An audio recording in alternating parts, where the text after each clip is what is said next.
Hello everyone, and welcome back to Haunted Bedtime. I know many of you tune into these stories to help you drift off to sleep. So before you settle in, I'd love for each of you to leave a comment sharing where in the world you're listening from. And if you're enjoying the episodes, don't forget to give a like and subscribe to the channel. Now, let's get comfortable, relax, and begin. Story 1. I've always been drawn to urban exploration, captivated by the eerie allure of forgotten places where time has stood still. The thrill of wandering through spaces steeped in decay, where every wall seems to hold a secret, always beckoned me. On this particular day, I set my sights on an abandoned hospital at the edge of town. The building, once pristine with white walls, now stood as a decaying husk, its exterior a sickly gray, overtaken by vines that clung to the broken windows like the skeletal hands of forgotten patients. As I approached, the air grew thick with neglect, a palpable sense of unease settling over me. Steeling myself, I flicked on my flashlight, the beam slicing through the oppressive darkness. My footsteps echoed ominously as I stepped through the crumbling doorway and into the hospital's dimly lit corridors. The first few rooms were empty, save for rusted gurneys and shattered medical equipment, remnants of a time long gone. Graffiti adorned the peeling walls, cryptic messages and crude drawings hinting at the hospital's grim history, further amplifying the unsettling atmosphere. Driven by curiosity, I ventured deeper into the building, despite the growing dread that gnawed at me. Turning a corner, I found myself in a long hallway, its flickering light revealing doors on either side, most slightly ajar. I peeked into each room, but they were all the same, filled with debris and decay. However, at the end of the hallway, one door remained tightly shut, the handle rusted but still functional. With some effort, I turned it and stepped inside. What I found was strange. The room was filled with neatly stacked, handwritten patient files on a table in the center. A single, grime-covered window allowed just enough light to seep in, casting eerie shadows across the walls. I picked up one of the files and began to flip through the yellowed pages. Initially, the information seemed mundane: patient names, dates of admission, and medical histories. But then I came across something that sent a chill down my spine. Each file contained a photo of a patient, and beneath each one was a note detailing their disappearance. The dates on the files were decades old, yet there was no record of these patients ever being found. My breath caught when I reached the last file. The date was from just a few weeks before my visit.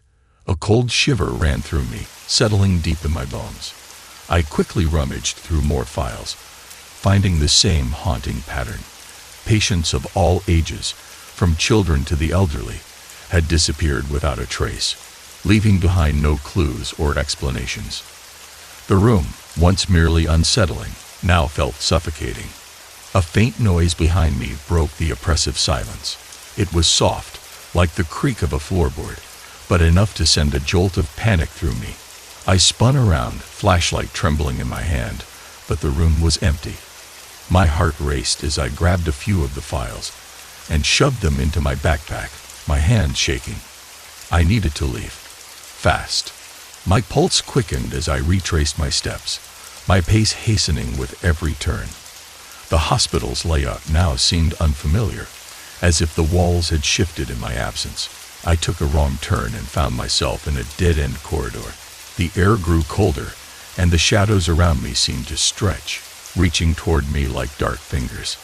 At the end of the corridor, a door slowly creaked open, and I froze in place. A figure emerged from the darkness, its face obscured, shrouded in shadow. Though I couldn't make out any features, I felt its gaze lock onto me, cold and unblinking. Fear gripped me as I backed away, my flashlight trembling in my hand. The figure stood motionless, but I could hear the soft, rhythmic sound of its breathing. Summoning every ounce of courage, I took a deep breath and sprinted back the way I had come. My heart pounded in my chest, my footsteps echoing wildly down the corridor, as if the walls were closing in on me. It felt like I was running through an endless labyrinth. But finally, I burst through the broken doorway, and into the daylight. Gasping for air, I stumbled onto the overgrown path that led away from the hospital, my backpack heavy with the stolen files. I didn't stop running until I reached my car. Collapsing into the driver's seat, I glanced back at the decaying silhouette of the hospital, still looming against the horizon.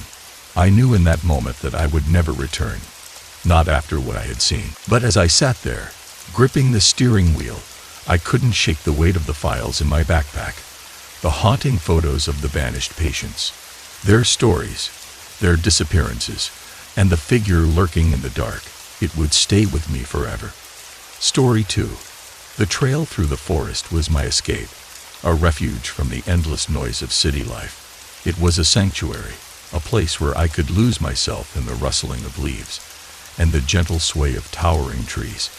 On this particular day, I had ventured deeper into the wilderness than ever before, straying far from the usual hiking routes into the untouched heart of the forest. The deeper I went, the more isolated I felt. The trail narrowed, transforming into little more than a faint dirt path winding through dense underbrush. The cheerful bird song that had accompanied me earlier gradually faded, replaced by an eerie, unsettling silence.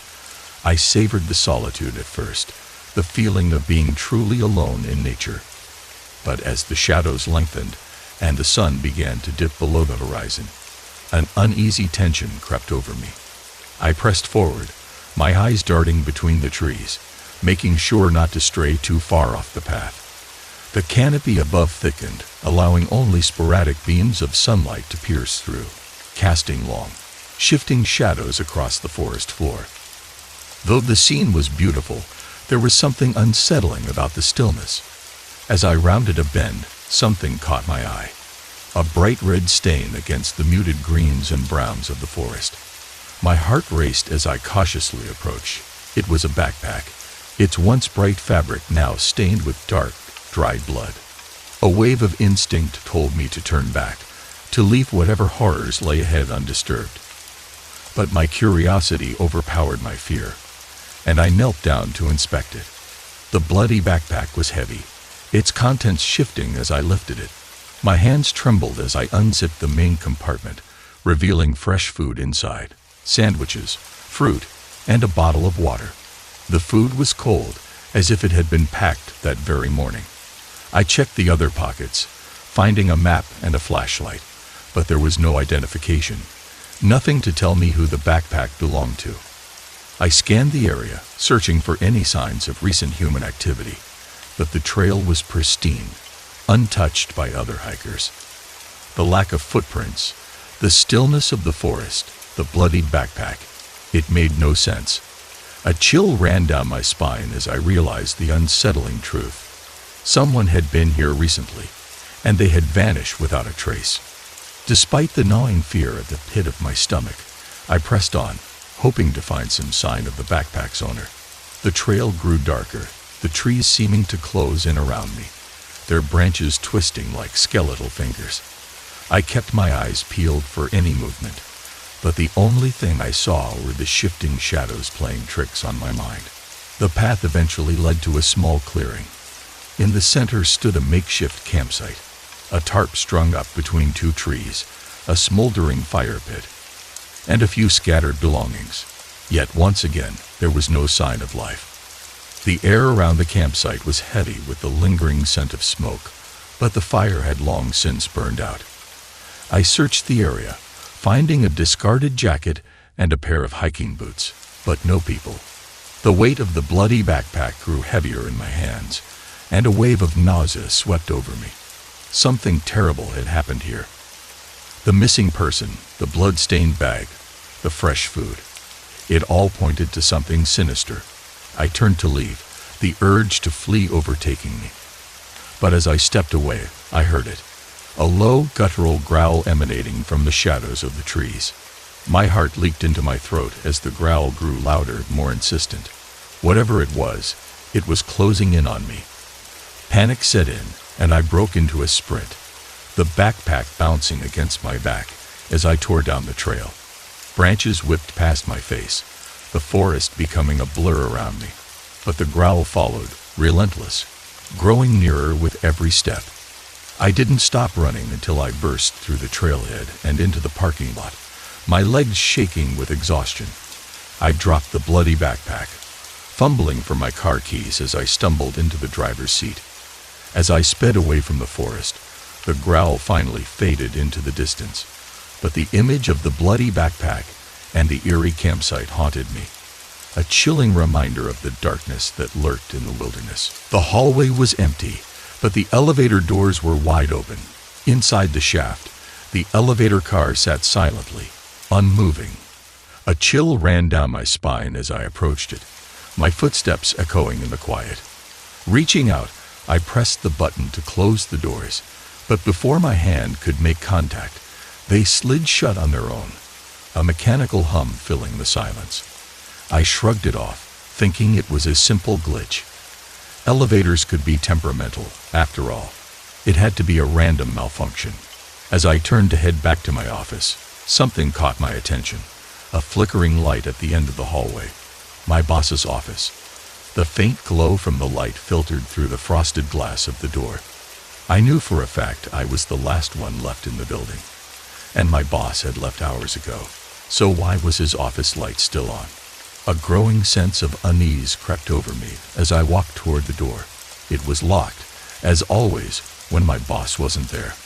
I tried the handle, but it didn't budge. The light flickered again, casting eerie shadows across the walls. I knocked softly, hoping for some sort of response, but the only answer was silence. My heart raced as I squinted through the frosted glass, trying to make out any shape inside. It was hard to see clearly, but I could just make out a faint outline, like someone was sitting at the desk. I knocked again, louder this time, but still, no answer. Taking a step back, my mind raced through the possibilities. Could my boss have come back without me noticing? Could someone else be inside? Maybe a burglar?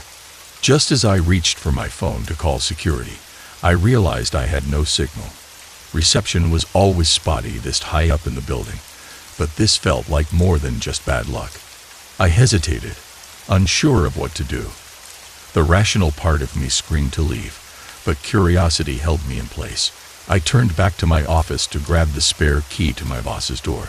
My hand shook as I rummaged through my desk drawer, desperately searching for the key. As I found it, I heard the soft ding of the elevator again. The sound echoed ominously through the hallway. With the key in hand, I hurried back to my boss's office. The light was still flickering behind the glass. I unlocked the door and cautiously stepped inside. The office was empty. The chair behind the desk was slightly turned, as if someone had just been sitting there. Papers were scattered across the floor, and a coffee mug lay overturned on the desk. Then, the whispering started. It wasn't loud, but it was everywhere at once, filling the room like an invisible presence. I couldn't make out the words, but the urgency and fear in the voices were unmistakable. Panic surged through me as I backed out of the office, my eyes scanning the empty hallway. The elevator doors were still open, but the car was empty. I knew I should leave, but something held me back. I felt like I had to understand what was happening. Before I could decide, the elevator doors slammed shut. The lights flickered, and then darkness swallowed the hallway. The whispering intensified, surrounding me in a cacophony of indistinct voices. My heart pounded as I sprinted down the hall, desperate to escape. The elevator was my only way out, but as I stepped inside, the doors clanged shut behind me, trapping me inside. The lights flickered once more, then went out completely, leaving me in pitch blackness. The whispering grew louder, the voices blending into a chilling chorus. The walls of the elevator creaked and groaned, as if the entire building was under pressure. I gripped the railing, my breath coming in short, panicked gasps. When the doors finally opened on the ground floor, I stumbled out, not daring to look back. I bolted out of the building into the night, the whispering finally fading into the distance. But the terror stayed with me, a constant reminder of what I had encountered. After that night, I never stayed late at the office again. The memory of the flickering light, the empty office, and the eerie voices haunted me. There was something in that building, something that didn't belong, and I had no intention of ever finding out what it was. Story 4. There was no one there. The elevator doors were wide open, with the empty car sitting silently in the shaft. A chill ran down my spine as I approached the elevator, my footsteps echoing in the deserted hallway. Just as I reached out to press the button to close the doors, they slid shut on their own, the mechanical whirring filling the eerie silence. I shrugged it off, assuming it was just a glitch in the system. Elevators often malfunction. This could just be one of those random occurrences. Turning to head back to my office, something caught my attention. A light flickering at the far end of the hallway. It was coming from my boss's office.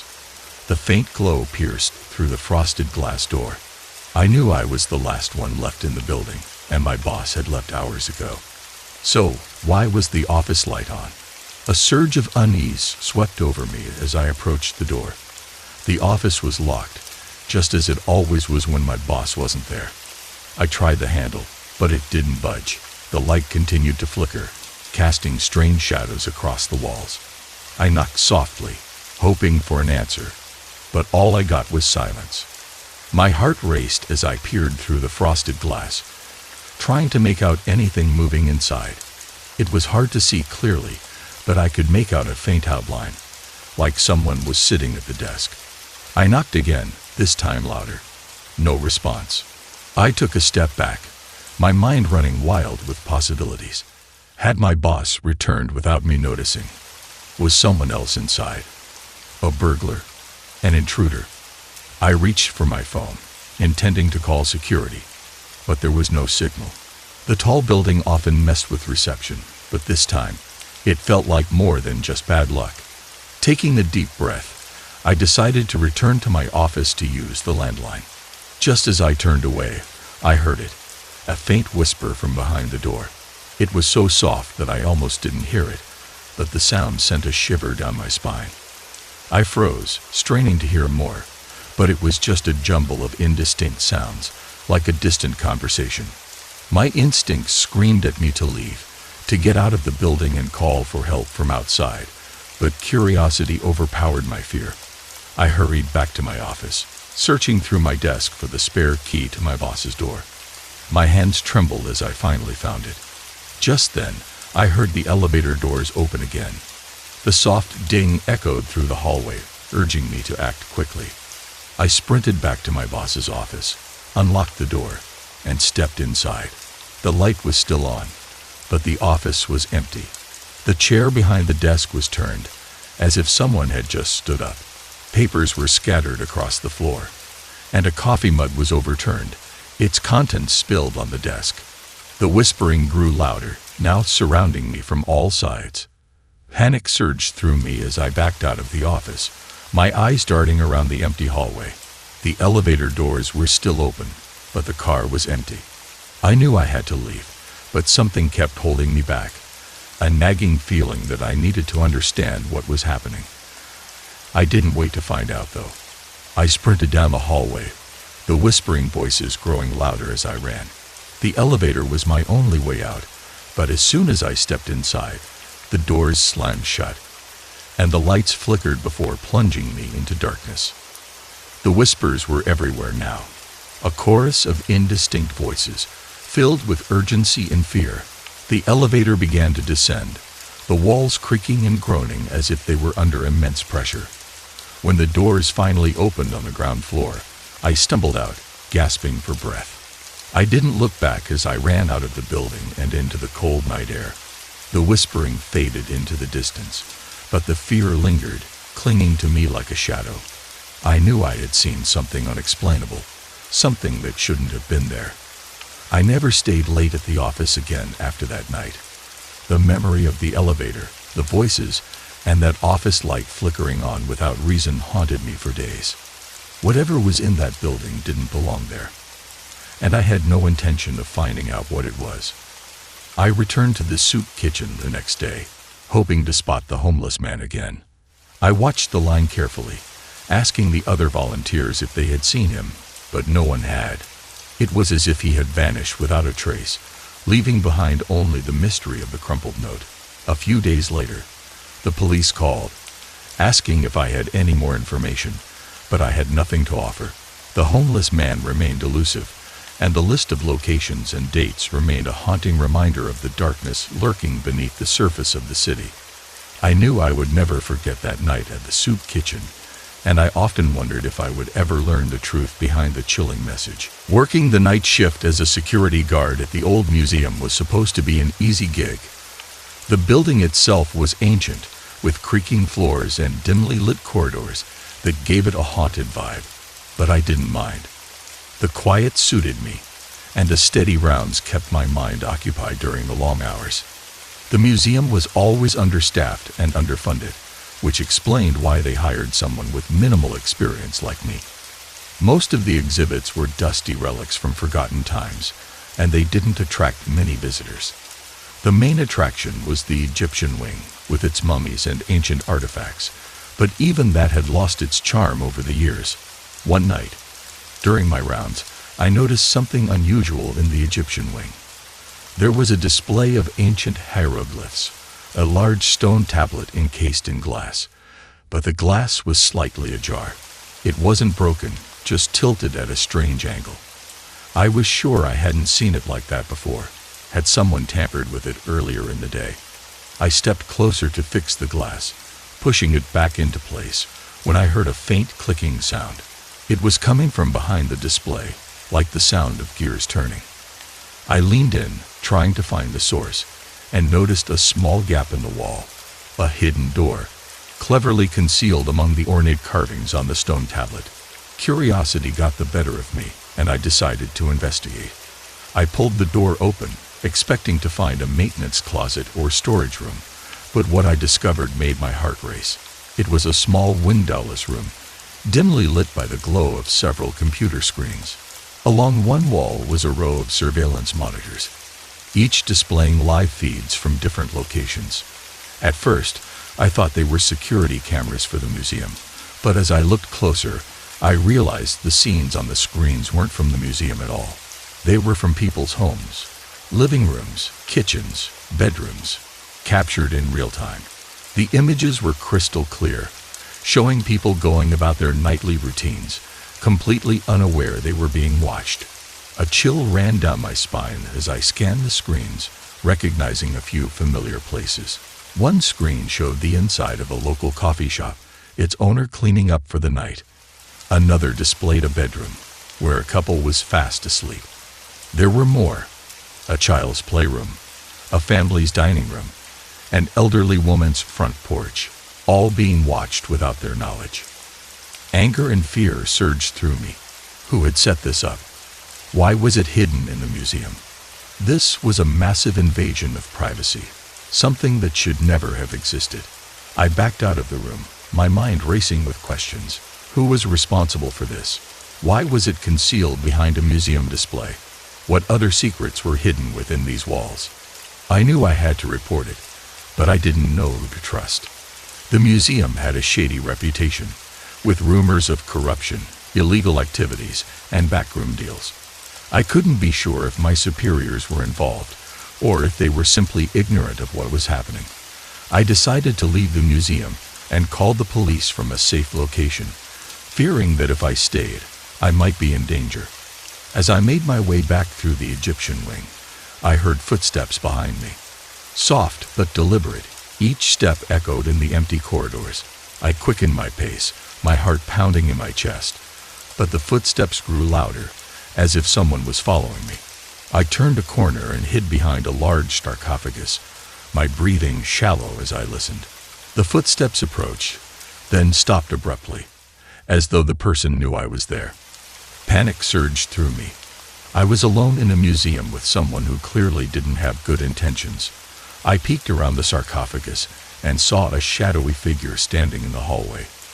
The person was tall, dressed in dark clothing, their face hidden beneath a hood.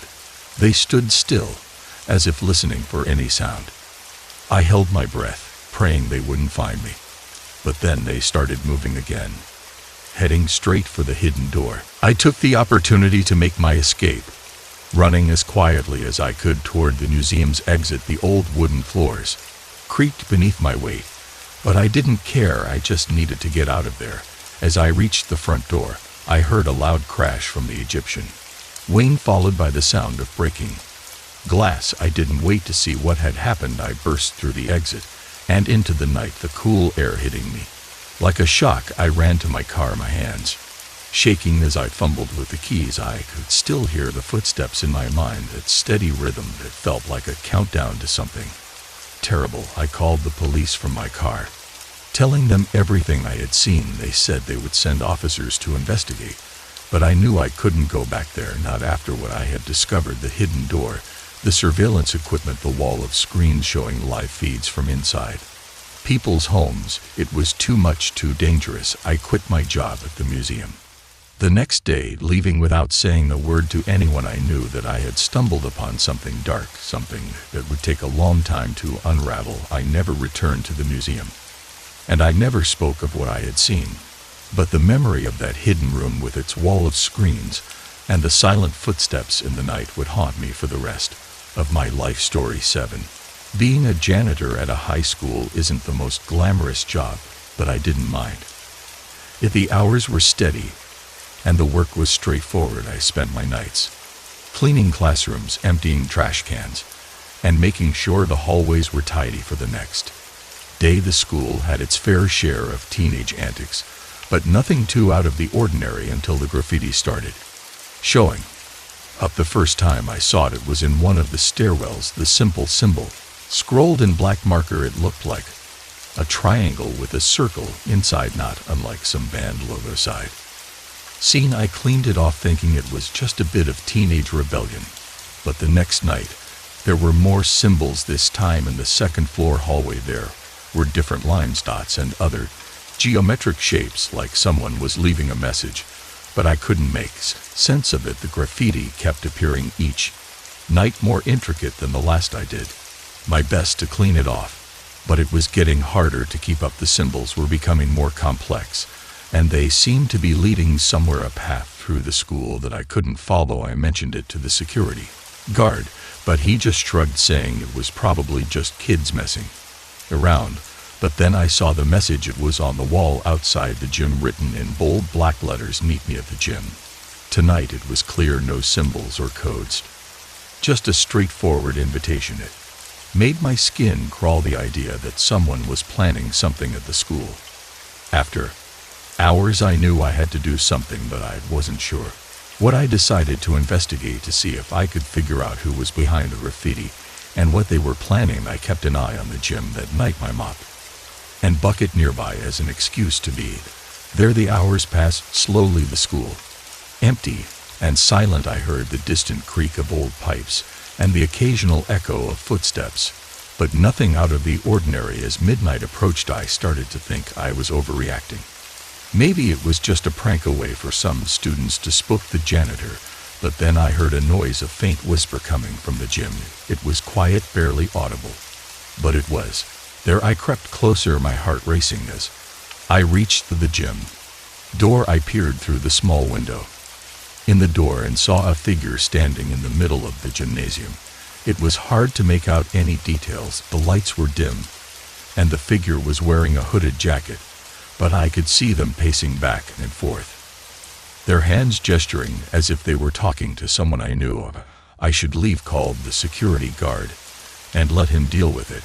But something made me stay. Maybe it was curiosity, or maybe it was the growing sense of unease that had been building all week. I decided to enter the gym, my keys jangling in my pocket. As I unlocked the door, the figures stopped pacing. As I stepped inside, their head turning to face me, I could feel their gaze, even though I couldn't see their eyes. The air in the gym felt colder, the echoes of my footsteps bouncing off the walls. I took a step forward, my voice shaking as I spoke. "Who are you?" I asked, trying to sound confident. The figure didn't answer, just stood there silent, and still. I took another step, my hand tightening around the handle of my mop. The gym felt fast, the dim lights casting eerie shadows across the floor. "Why did you write that message?" I asked, my voice growing louder. The figure moved, suddenly darting toward the far end of the gym. I felt a surge of panic, my instincts telling me to run, But I stood my ground. The figure disappeared into the darkness, the sound of their footsteps fading as they left the gym. I rushed to the exit, my heart pounding in my chest.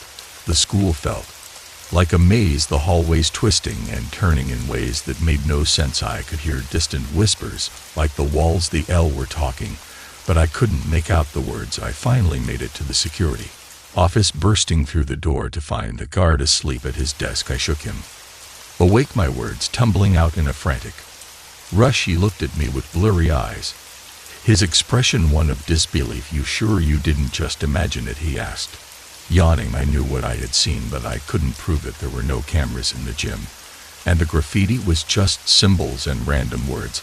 I felt a sense of helplessness, realizing that whatever was happening, I was on my own. The next day, I noticed more graffiti, this time in the teacher's lounge. It was the same symbol I'd seen in the stairwell, but it was larger, more elaborate. It felt like a warning, a message that something was coming. Something I couldn't understand. I quit my job at the high school soon after, unable to shake the feeling that I was being watched.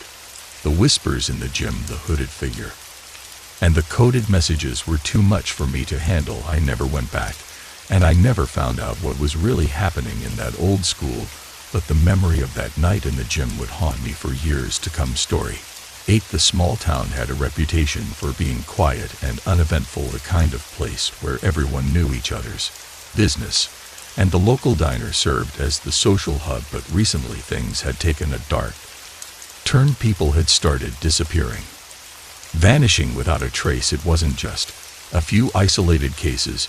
It was a pattern, a chilling string of disappearances that had left the town on edge. As a freelance investigator, I was used to digging into mysteries, but this one had me stumped. There were no leads, no clues, just empty spaces where people used to be. I spent days interviewing locals, searching for anything that might give me a hint about what was happening. The more I asked, the more I realized that the townspeople were nervous, reluctant to talk about the disappearances, as if discussing them might bring bad luck. One day I found myself in an old bookstore on the outskirts of town. It was a dusty, cluttered place with creaking wooden floors and shelves stacked with books from floor to ceiling. The owner was a reclusive man, always peering at customers from behind his glasses as if he expected them to cause trouble. I was browsing through the shelves, hoping to find something that might connect the dots, when I noticed a small door at the back of the store. It was slightly ajar, revealing a dark room. Beyond curiosity got the better of me, and I slipped through the door, careful not to make any noise. The room was cramped, filled with boxes and old furniture, but what caught my eye was a pile of books in the corner. They were old, their covers worn and faded, but one stood out, a diary, bound in leather and fastened with a brass clasp. I opened the diary, my heart racing. As I flipped through the pages, the handwriting was neat, but hurried, as if the writer was in a rush to get their thoughts down. The entries were detailed, each one describing a person who had disappeared from the town. There were dates, times, and locations, all meticulously recorded. But what was even more disturbing were the hints at a secret society, a shadowy group that seemed to be operating behind the scenes. The diary mentioned strange meetings in the woods, hidden gatherings, and abandoned buildings, and whispers of rituals that took place under the cover of night. The writers seemed to know more than they were letting on. Their words, carefully chosen to avoid revealing too much, but the sense of danger was palpable, a constant undercurrent in every entry.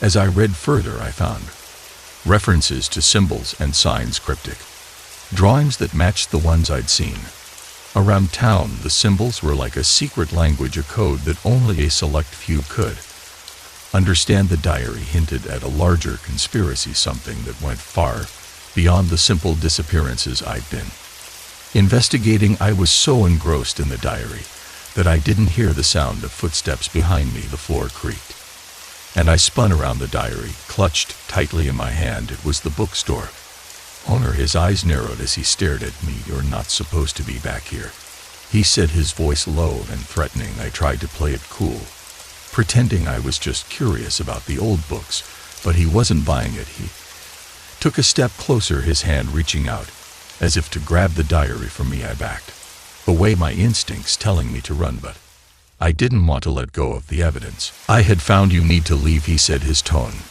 menacing. "This isn't your business." I knew I had to get out of there, but I couldn't just walk away. I needed the diary, the clues it contained, if I was going to solve the mystery of the disappearances. I decided to make a break for it, darting past the bookstore owner.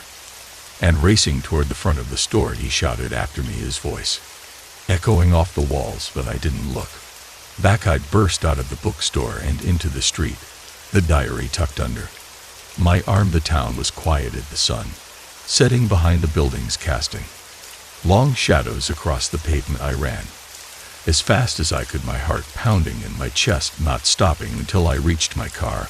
I knew I couldn't go back to the bookstore, not after what had happened. The owner was clearly hiding something, and I had a feeling he was connected to the secret society mentioned in the diary. I needed to find a safe place to read the rest of the entries, to piece together the clues and cover the truth. I drove to a secluded spot on the outskirts of town, a place where I could read without being disturbed. As I flipped through the pages, the diary revealed more about the secret society, a group that had been operating in the town for decades, their activities hidden from prying eyes, the symbols, the meetings in the woods, the rituals. It was all part of a larger plan, one that seemed to revolve around the disappearances. The diary mentioned names, people who were part of the society, and I recognized a few of them from my interviews. It was clear that they were powerful, influential figures in the town, people who could make someone disappear without a trace. I felt a surge of fear, realizing that I was dealing with something far more dangerous than I had anticipated. I knew I couldn't go to the local authorities. The secret society had connections everywhere. I had to take matters into my own hands to find a way to expose the truth without putting myself in danger. The diary was my only hope, my only weapon against the darkness that had taken hold of the town. I spent the night reading and taking notes, my mind racing with possibilities. The secret society had been operating in the shadows for too long, and I was determined to bring them to light. But as I pieced together the clues, I couldn't shake the feeling that someone was watching me, that the secret society knew I had the diary and was coming to take it back. I didn't know who to trust or where to turn, but I knew one thing for sure: the diary was the key to unraveling the mystery of the disappearances, and I wasn't going to let it go without a fight. The small town had its secrets, and I was determined to uncover them, no matter the cost. Story 9. I was sitting for my friend. She seemed like an easy favor. She had a beautiful home on the edge of town, nestled in a quiet neighborhood, surrounded by woods. The place had a cozy feel with antique furniture and soft lighting that made it feel like a step back in time. She was going to be away for a week, and I was happy to keep an eye on things, feed her cat, and water her plants. But I never expected to stumble upon what I did in her basement. It was the third night of my stay, and I was making my way through the house, turning off the lights and checking the doors. Everything seemed normal: the cat curled up on the couch and the plants thriving in their spots by the windows. But as I passed by the basement door, I noticed something odd. The door was slightly ajar, a sliver of darkness visible through the crack. I was sure I had closed it earlier, but maybe I'd just forgotten. Curiosity got the of me, and I opened the basement door, flicking on the light switch. The basement was large, with concrete floors and walls lined with shelves filled with boxes and old furniture. It was the kind of place where you stored things you didn't want to throw away, but had no use for anymore. I stepped down the creaking wooden stairs, my footsteps echoing in the dimly lit space. As I explored, I noticed a corner of the basement that seemed darker than the rest. The light from the overhead bulb didn't quite reach it, casting it in shadow. I moved closer, my eyes adjusting to the dimness, and that's when I saw a trapdoor hidden behind a stack of old crates. It was wooden with a rusted metal handle, and it was slightly open, as if someone had recently used it. My heart raced as I lifted the trapdoor, the creak of the hinges sending a shiver down my spine. A narrow set of stairs led down into a pitch-black space below. I hesitated for a moment, wondering if I should leave it alone, but my curiosity pushed me forward. I grabbed my phone, turned on the flashlight, and descended the stairs, each step creaking under my weight at the bottom. I found a makeshift laboratory. It was a small room, cramped and filled with old medical equipment. Rusty surgical tools, glass beakers, and metal trays. There were workbenches along the walls cluttered with papers and faded photographs. It looked like something out of a horror movie, a place where terrible things had happened. I picked up one of the photographs, holding it under the light of my phone. It showed a person strapped to a table, their eyes wide with fear. There were wires and tubes attached to their body, leading to strange machines. In the background, the other photographs were similar, each one depicting a different person undergoing some kind of bizarre experiment. My stomach churned as I realized what I had stumbled upon. This wasn't just a hidden room. It was a secret lab, a place where someone had been conducting unethical experiments on people. I felt a surge of panic, wondering who had built this place and what had happened to the people in the photographs. I knew I needed to leave, to call the police and report what I had found, but I couldn't resist looking through the papers on the workbenches. They were covered in scribbled notes and diagrams detailing the experiments and the results. It was all technical jargon, but the general idea was clear. Someone had been trying to manipulate human behavior, to control the mind in ways that were unnatural. As I reached for another photograph, I heard a noise from above. It was faint, like the creak of a floorboard, but it was enough to make me freeze. I listened, my heart racing, as the sound grew louder, like someone was moving around in the basement. I knew I had to get out of there to escape before I was discovered. But the narrow staircase felt like a trap. I grabbed a few of the papers and photographs, shoving them into my pocket, and headed for the stairs. The creaking grew louder as I climbed the footsteps, approaching the trap door from above. I was almost at the top when the trap door swung open, a shadowy figure silhouetted against the light. I panicked, my mind racing with thoughts of being caught in this hidden lab. I stumbled backward, my foot slipping on the stairs, but I caught myself before I fell. The figure stood at the top of the stairs, blocking my escape. I couldn't see their face, just the outline of their body against the light from the basement. Without thinking, I lunged forward, pushing past the figure and scrambling out of the trap door. The basement was a blur as I ran for the stairs, my heart pounding in my chest. I could hear the figure chasing after me, their footsteps heavy and deliberate, but I didn't look back. I burst through the basement door and into the hallway, slamming it shut behind me. I knew I couldn't stay in the house, not after what I found and the danger I was in. I grabbed my keys and ran out the front door, my pulse racing as I sprinted to my car. As I drove away, I could still hear the footsteps in my mind, each step a reminder of the horrors I had uncovered in that hidden laboratory. I called the police, telling them about the trap door and the strange lab in the basement. They said they would investigate, but I knew I couldn't go back to my friend's house. The images from the photographs, the old medical equipment, and the shadowy figure chasing me, it was all too much, too dangerous. I never spoke to my friend about it, never explained why I couldn't house sit for her again. But I knew one thing for sure: the hidden trapdoor in her basement was a doorway to something dark and sinister, and I was lucky to have escaped with my life story.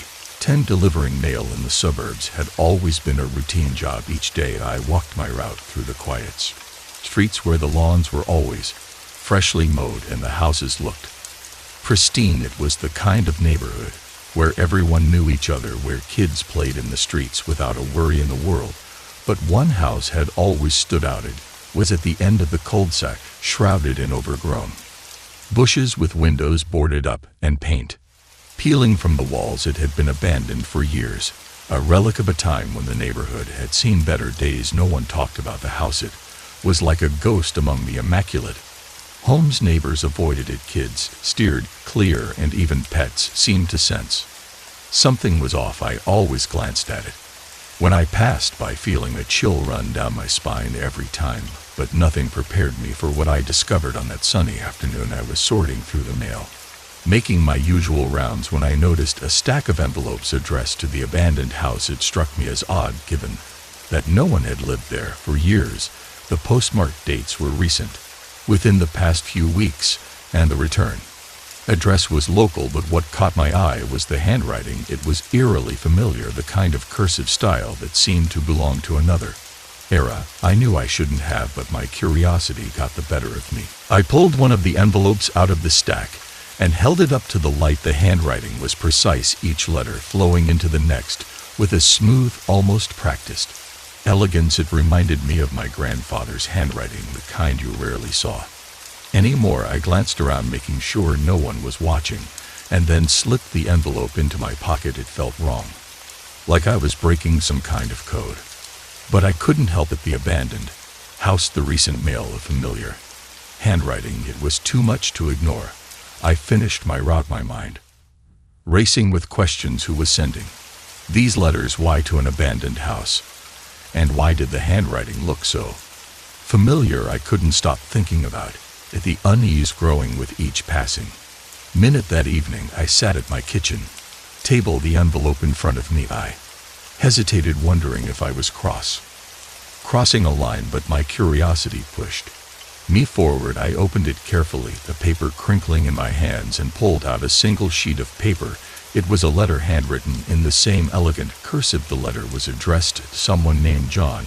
It was brief, just a few sentences, but the words sent a chill down my spine. It spoke of unfinished business, of secrets that needed to stay buried. There was a sense of urgency in the tone, a warning that something was coming, and it was best to stay away. The letter ended with a cryptic phrase, "Meet me where the shadows fall." I felt a surge of fear, my heart racing as I read the words over and over.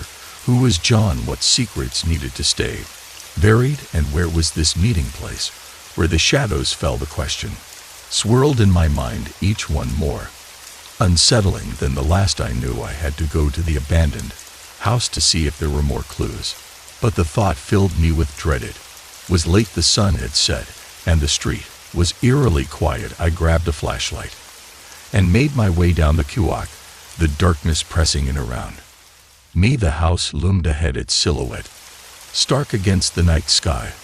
I felt a chill as I approached, the overgrown bushes rustling in the wind. The front door was boarded up, but there was a side entrance ramp that was partially open. The wood splintered and rotting. I pushed the door open, the hinges creaking loudly. The air inside was musty, filled with the scent of decay. I shone my flashlight around, illuminating broken furniture and cobweb-covered corners. The place was a wreck, like it had been abandoned in a hurry, with no one bothering to clean up the mess. I made my way through the house, my footsteps echoing in the empty rooms. I found the living room, where a faded rug lay across the floor, and an old piano sat in the corner, its keys yellowed with age. It was like stepping into a time capsule, a glimpse into a lifelong forgotten. But what caught my attention was the wall on the far side of the room. It was covered in old photographs, each one pinned to the wallpaper with rusted tacks. They were black and white, depicting people from decades ago. But what struck me was that some of the faces looked familiar. They were the neighbors, the same people who lived in the houses down the street, but much younger, like they had been taken when the neighborhood was first built. I felt a surge of panic as I realized that these photographs were not just old memories. They were a warning, a reminder of something that had happened in this neighborhood, something that still lingered in the shadows. I heard a noise from upstairs, a faint creaking, like someone was walking along the floorboards. My heart raced as I backed away, my flashlight trembling in my hand. I knew I had to leave, to get out of this place before I was caught. I turned and ran, the darkness swallowing me as I sprinted back through the broken door and into the night. The street was empty, the only sound the distant rustling of leaves in the wind. As I reached my house, I heard the faint sound of a piano playing, a haunting melody that seemed to come from the abandoned house. It echoed through the night, a reminder that some secrets should stay buried, but some places were best left alone. I never returned to the abandoned house, never spoke of what I had found. But I knew one thing for sure: the quiet suburban neighborhood wasn't as safe as it seemed, and the past had a way of coming back to haunt you. Story 11. Working the night shift as a nurse at a mental institution wasn't something most people aspire to, but I found it oddly comforting. The quiet corridors, The dim lighting, the occasional murmur from a patient in their sleep, it all had a rhythm too. Yet I knew my rounds, knew which patients needed extra care and which ones would wander the hall if left unchecked. But one night everything changed, and I've never been able to forget it. It was a slow night. The rain was tapping against the windows, casting a gentle, almost hypnotic rhythm. I was on my way to check the common room, a large space with old couches and a dusty TV that nobody ever used most nights. It was just a place to store wheelchairs and other equipment. But when I walked in, I stopped in my tracks.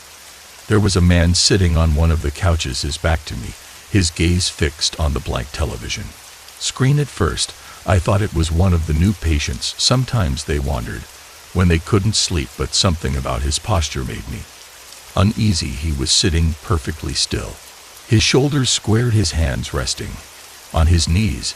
It was like he was waiting for something. I approached him slowly, my footsteps barely making a sound on the linoleum floor. As I got closer, I recognized him. It was Mr. Barnes, a patient who had been discharged years ago. He'd had a long history of mental illness, but he'd shown remarkable improvement and was deemed fit to leave the institution. Yet there he was in his usual spot, staring at the blank screen. I felt a chill run down my spine. This couldn't be right. I checked the security logs, flipping through the papers on the desk. In the corner of the room there was no record of Mr. Barnes being readmitted, no mention of him even visiting the institution. It was as if he had appeared out of nowhere. I turned back to him, my voice gentle but firm. "Mr. Barnes, what are you doing here?" He didn't respond, didn't even acknowledge my presence. He just kept staring at the television, his eyes unblinking. I felt a surge of panic, wondering if he was in some kind of trance.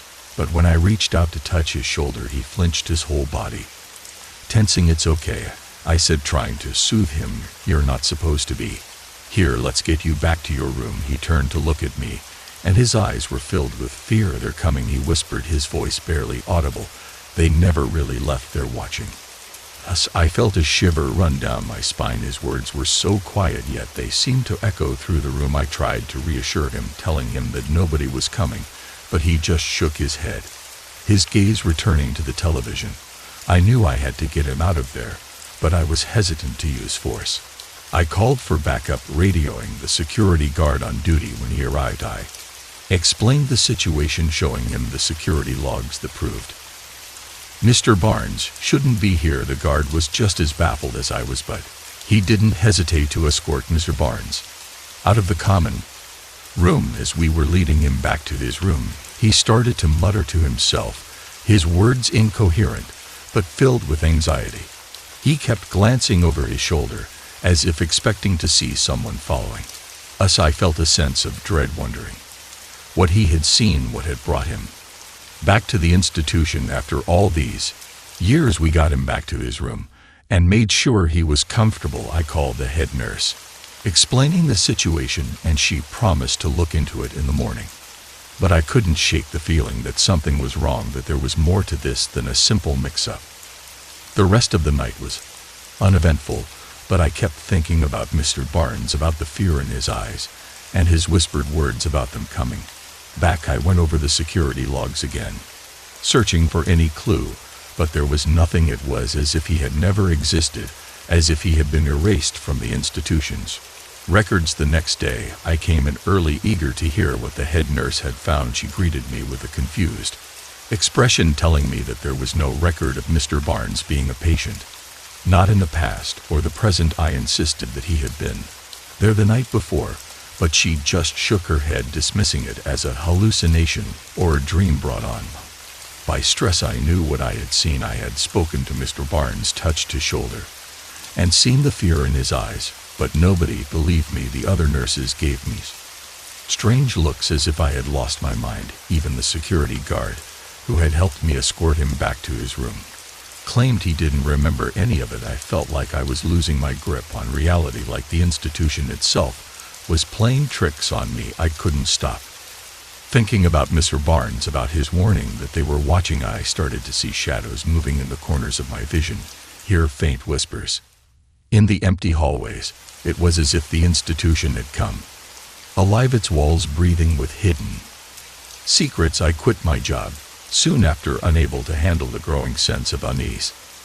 The night shift at the mental institution had become a nightmare, a place where reality and delusion blurred into one. I never went back, never spoke of what I had experienced, but I knew one thing for sure: something was watching, something that didn't belong in this world, and it was waiting for the right moment to make its presence known. Story 12. Camping in remote areas had always been my escape from the chaos of city life, the solitude, the vastness of nature, the sense of being truly alone. It was what I craved on this particular trip. I had ventured deep into the wilderness, far from any trails or campsites. It was just me, my tent, and the stars above. The first night was peaceful, the crackling of my campfire mingling with the distant sounds of nocturnal creatures.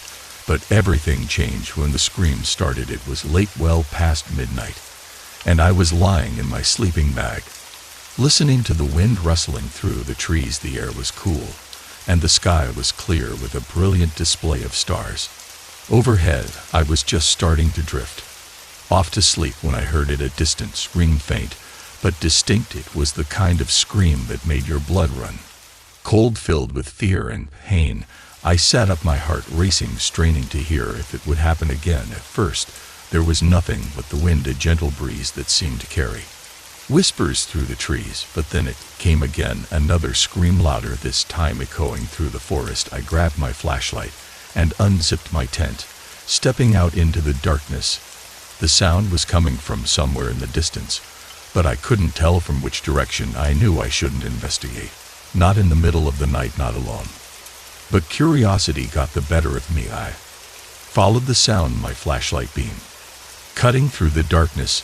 The screams grew louder, more frantic, but they seemed to be coming from everywhere at once, bouncing off the trees and reverberating through the forest. It was disorienting, and I felt a surge of fear, wondering what could be causing such terror. After what felt like hours, the screams finally stopped, replaced by an eerie silence. I was deep in the forest, far from my campsite, and the darkness felt oppressive, pressing in on all sides. I decided to head back, to wait until morning to investigate further. The walk back to my tent was nerve-wracking, every shadow a potential threat, every rustle of leaves a warning of danger.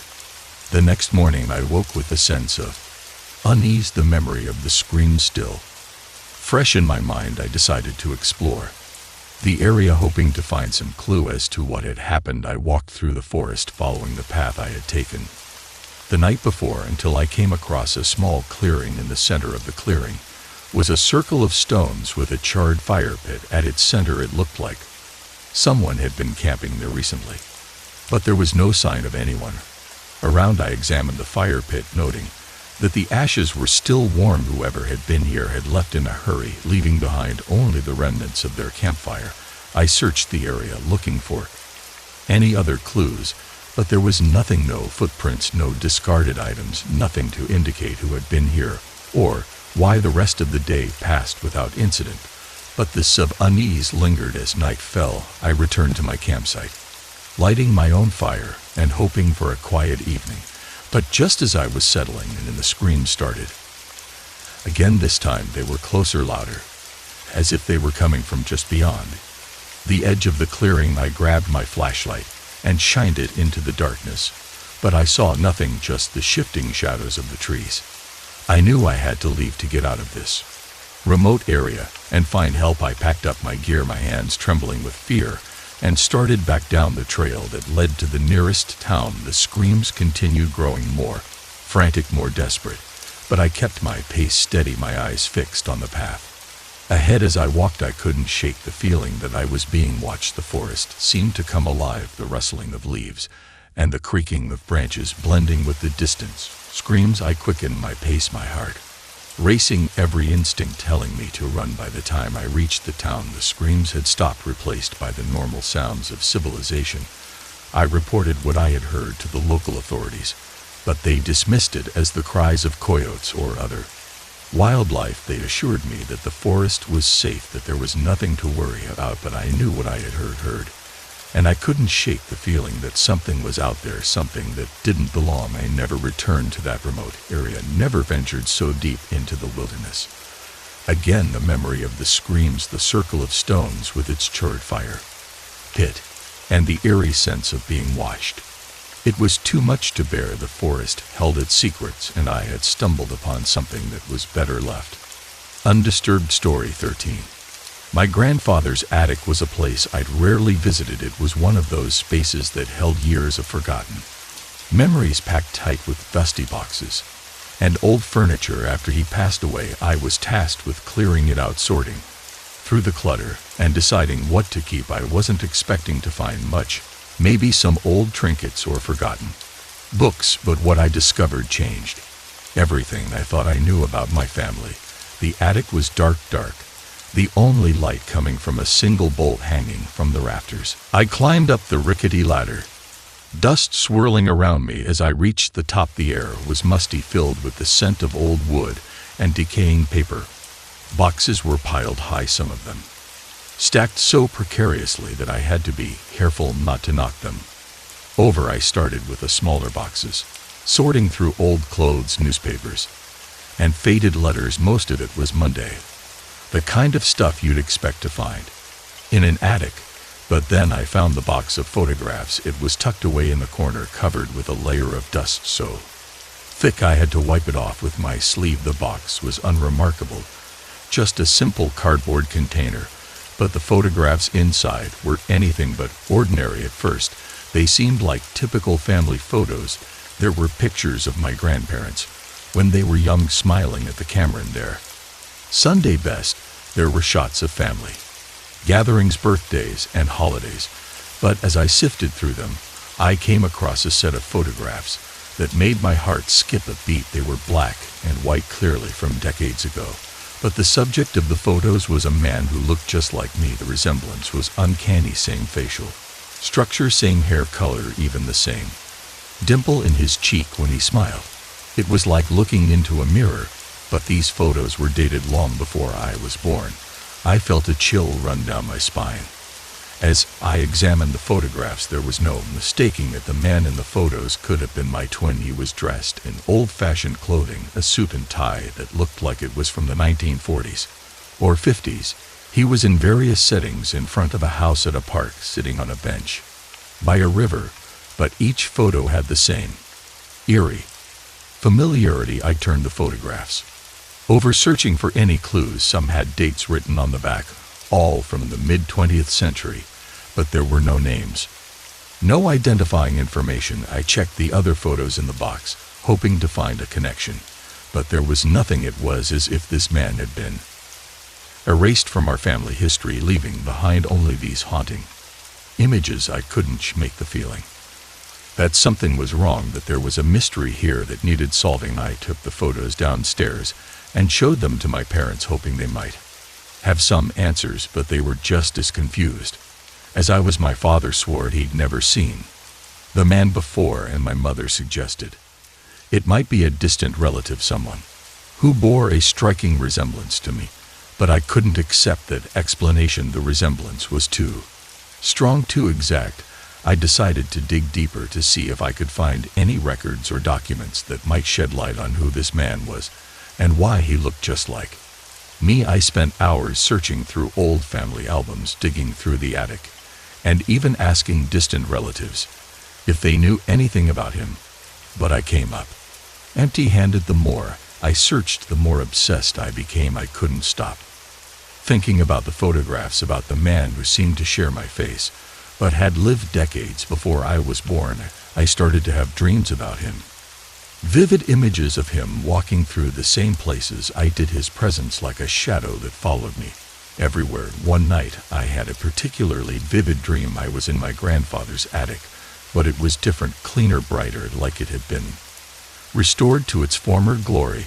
The man from the photographs was there, standing in the corner, his back to me. I called out to him, asking who he was, but he didn't turn around. Instead, he raised a hand and pointed toward the window where the moonlight streamed in through the dusty glass. I woke up in a cold sweat, my heart racing. The dream felt so real, so Immediate that I couldn't shake the sense of urgency, I returned to the attic, retracing my steps, hoping to find something I'd missed. And then I saw at the window, partially obscured by boxes, with a small latch at the bottom. I moved the boxes aside and opened the window, the old hinges creaking as I pushed it open. There was a small ledge outside, barely wide enough to stand on, but I could see something tucked into the corner. It was a small envelope, weathered and yellowed with age. I reached out and grabbed it, feeling a surge of anticipation as I carefully opened it. Inside was a single piece of paper, folded neatly. It was a letter written in the same handwriting I'd seen on the back of the photographs. It was from my grandfather, addressed to my future grandson. The letter was short, but it explained everything. The man in the photographs was his twin brother, a brother he never spoke of, who had disappeared under mysterious circumstances. The letter hinted at a family secret, a rift that had torn the brothers apart, but it didn't go into detail. I felt a mix of relief and sadness as I read the letter. The mystery of the man in the photographs was solved, but it left me with more questions than answers. What had happened to my great-uncle? Why had my grandfather never mentioned him? And what was this secret that had caused such a deep rift in the family? I knew I had to dig deeper to uncover the truth behind my family history. The photographs, the letter, and the dreams, they were all pieces of a puzzle that I was determined to solve. I would not let my great-uncle's memory fade into obscurity, and I would uncover the secrets that had been hidden for far too long. The attic had opened a door to the past, and I was ready to step through it, no matter what I might find on the other side. Story 14. The subway was my preferred way to get home from work. It was efficient, usually on time, and gave me a chance to decompress after a long day. I usually kept my head down, earbuds in, trying to blend into the crowd, but that night everything felt off. It started with a man in a long coat standing at the far end of the platform, watching me intently. At first I thought he was just another commuter, but his gaze never wavered even as the crowd shifted and moved. I tried to ignore him, focusing on the music in my ears, but I could feel his eyes on me. The train arrived, and I stepped into the crowded car, hoping he would stay behind. But he followed, positioning himself at the opposite end, his coat brushing the floor as he leaned against the metal pole. I couldn't make out his features. His face was hidden beneath a wide-brimmed hat, but I could sense his focus on me, as if he were studying my every move. The train rumbled through the tunnels, the fluorescent lights flickering overhead. I glanced around, hoping to find someone else watching him, someone else noticing how out of place he seemed, but the other passengers were absorbed in their own worlds, reading, sleeping, staring at their phones. No one seemed to notice the man in the long coat. My usual stop was coming up, and I decided to get off, thinking he would continue on with the train. I stepped onto the platform, the familiar smell of oil and damp concrete filling the air. But as I glanced back, I saw him stepping off too, his long coat sweeping behind him as he moved through the crowd. I felt a surge of fear, wondering why he was following me. I walked quickly, weaving through the throngs of people heading for the exits. I took a different route than usual, hoping to lose him in the crowd, but when I glanced over my shoulder, he was still there, keeping his distance, but never losing sight of me. It felt like a game of cat and mouse, but I was the one being hunted. I decided to confront him, to turn around and demand to know why he was following me. I spun on my heels, ready to face him, but he was gone. The platform was crowded, but he had vanished, disappearing into the sea of people. I felt a chill run down my spine, wondering how he could have vanished so quickly. As I stood there, catching my breath, I noticed something on the ground, a small envelope lying just a few feet from where I turned around. It was plain, with my name written in large bold letters across the front. I picked it up, my hands trembling. As I turned it over, there was no return address, no postmark, just my name, scrolled in thick black ink. I opened the envelope, my heart racing, and pulled out a single sheet of paper. It was a handwritten note, brief but direct. You shouldn't have come here. Leave before it's too late. The words sent a shiver down my spine, each letter Sharp and jagged as if written in haste, I looked around expecting to see the man in the long coat watching from the shadows, but there was no sign of him. The platform was bustling with people, but I felt utterly alone, as if I were the only one who knew something was wrong. I knew I had to leave to get out of the subway and find a safe place to think. I took the stairs two at a time, my footsteps echoing in the stairwell, the words of the note repeated in my mind, each repetition adding to my sense of urgency. I reached the street, the city, lights casting a harsh glow, and I blended into the crowd, hoping to lose myself among the pedestrians. As I walked, I kept glancing over my shoulder, expecting to see the man in the long coat following me, but he was nowhere to be seen, as if he'd vanished into thin air. I found a coffee shop, a small place with dim lighting and quiet corners, and I took a seat by the window, my back against the wall. I knew I needed to figure out who the man was and why he'd left me that note. The warning was clear, but it raised more questions than it answered. What was I supposed to leave the subway, the city? And why was it too late? I felt a surge of frustration, the uncertainty gnawing at me like a persistent itch. I decided to go to the police to show them the note and explain what had happened. But as I reached into my pocket, the envelope and the note were gone. I searched my pockets, the floor beneath the table, even the path I took to get to the coffee shop, but there was no sign of it. It was as if the warning had never existed, as if it had been a figment of my imagination. The rest of the night was a blur, the fear and confusion overwhelming my thoughts. I couldn't sleep, couldn't focus on anything but the man in the long coat and the cryptic message he left behind. I knew I had to be cautious, to watch my back, because someone out there knew who I was and didn't want me to stay. The city no longer felt safe. The familiar streets now filled with shadows and hidden threats. I couldn't shake the feeling that I was being watched, that the man in the long coat was out there waiting for the right moment to make his move. I was no longer just another commuter. I was a target, and I had to find out why before it was too late. Story 15. The old mansion was an architectural marvel, a relic of a bygone era, with ornate woodwork and towering stone facades. My crew had been hired to renovate the place, to bring it back to life after decades of neglect. The mansion had a reputation in town, with stories of hidden passages and ghostly apparitions. Most people brushed it off as folklore, but the truth was even more unsettling. We'd been working on the ground floor, tearing down old plaster and reinforcing the structure. The dust was thick in the air, and the sound of hammers and saws echoed through the empty halls. It was hard work, but we were used to it. The mansion was full of surprises, hidden compartments in the wall, secret staircases leading to nowhere, but nothing prepared us for what we found behind the false wall. It was during the afternoon shift. We were working in what used to be the library, a grand room with floor-to-ceiling bookshelves and a massive fireplace at one end. As we removed a section of the wall, one of the workers noticed a hollow sound when he struck a particular spot. It was subtle, almost imperceptible, but enough to pique our curiosity. We cleared away the plaster and found a seam, a thin line where the wall met the floor. It was a hidden door, cleverly disguised to look like part of the structure. We wired it open, expecting to find a storage closet or maybe an old passageway.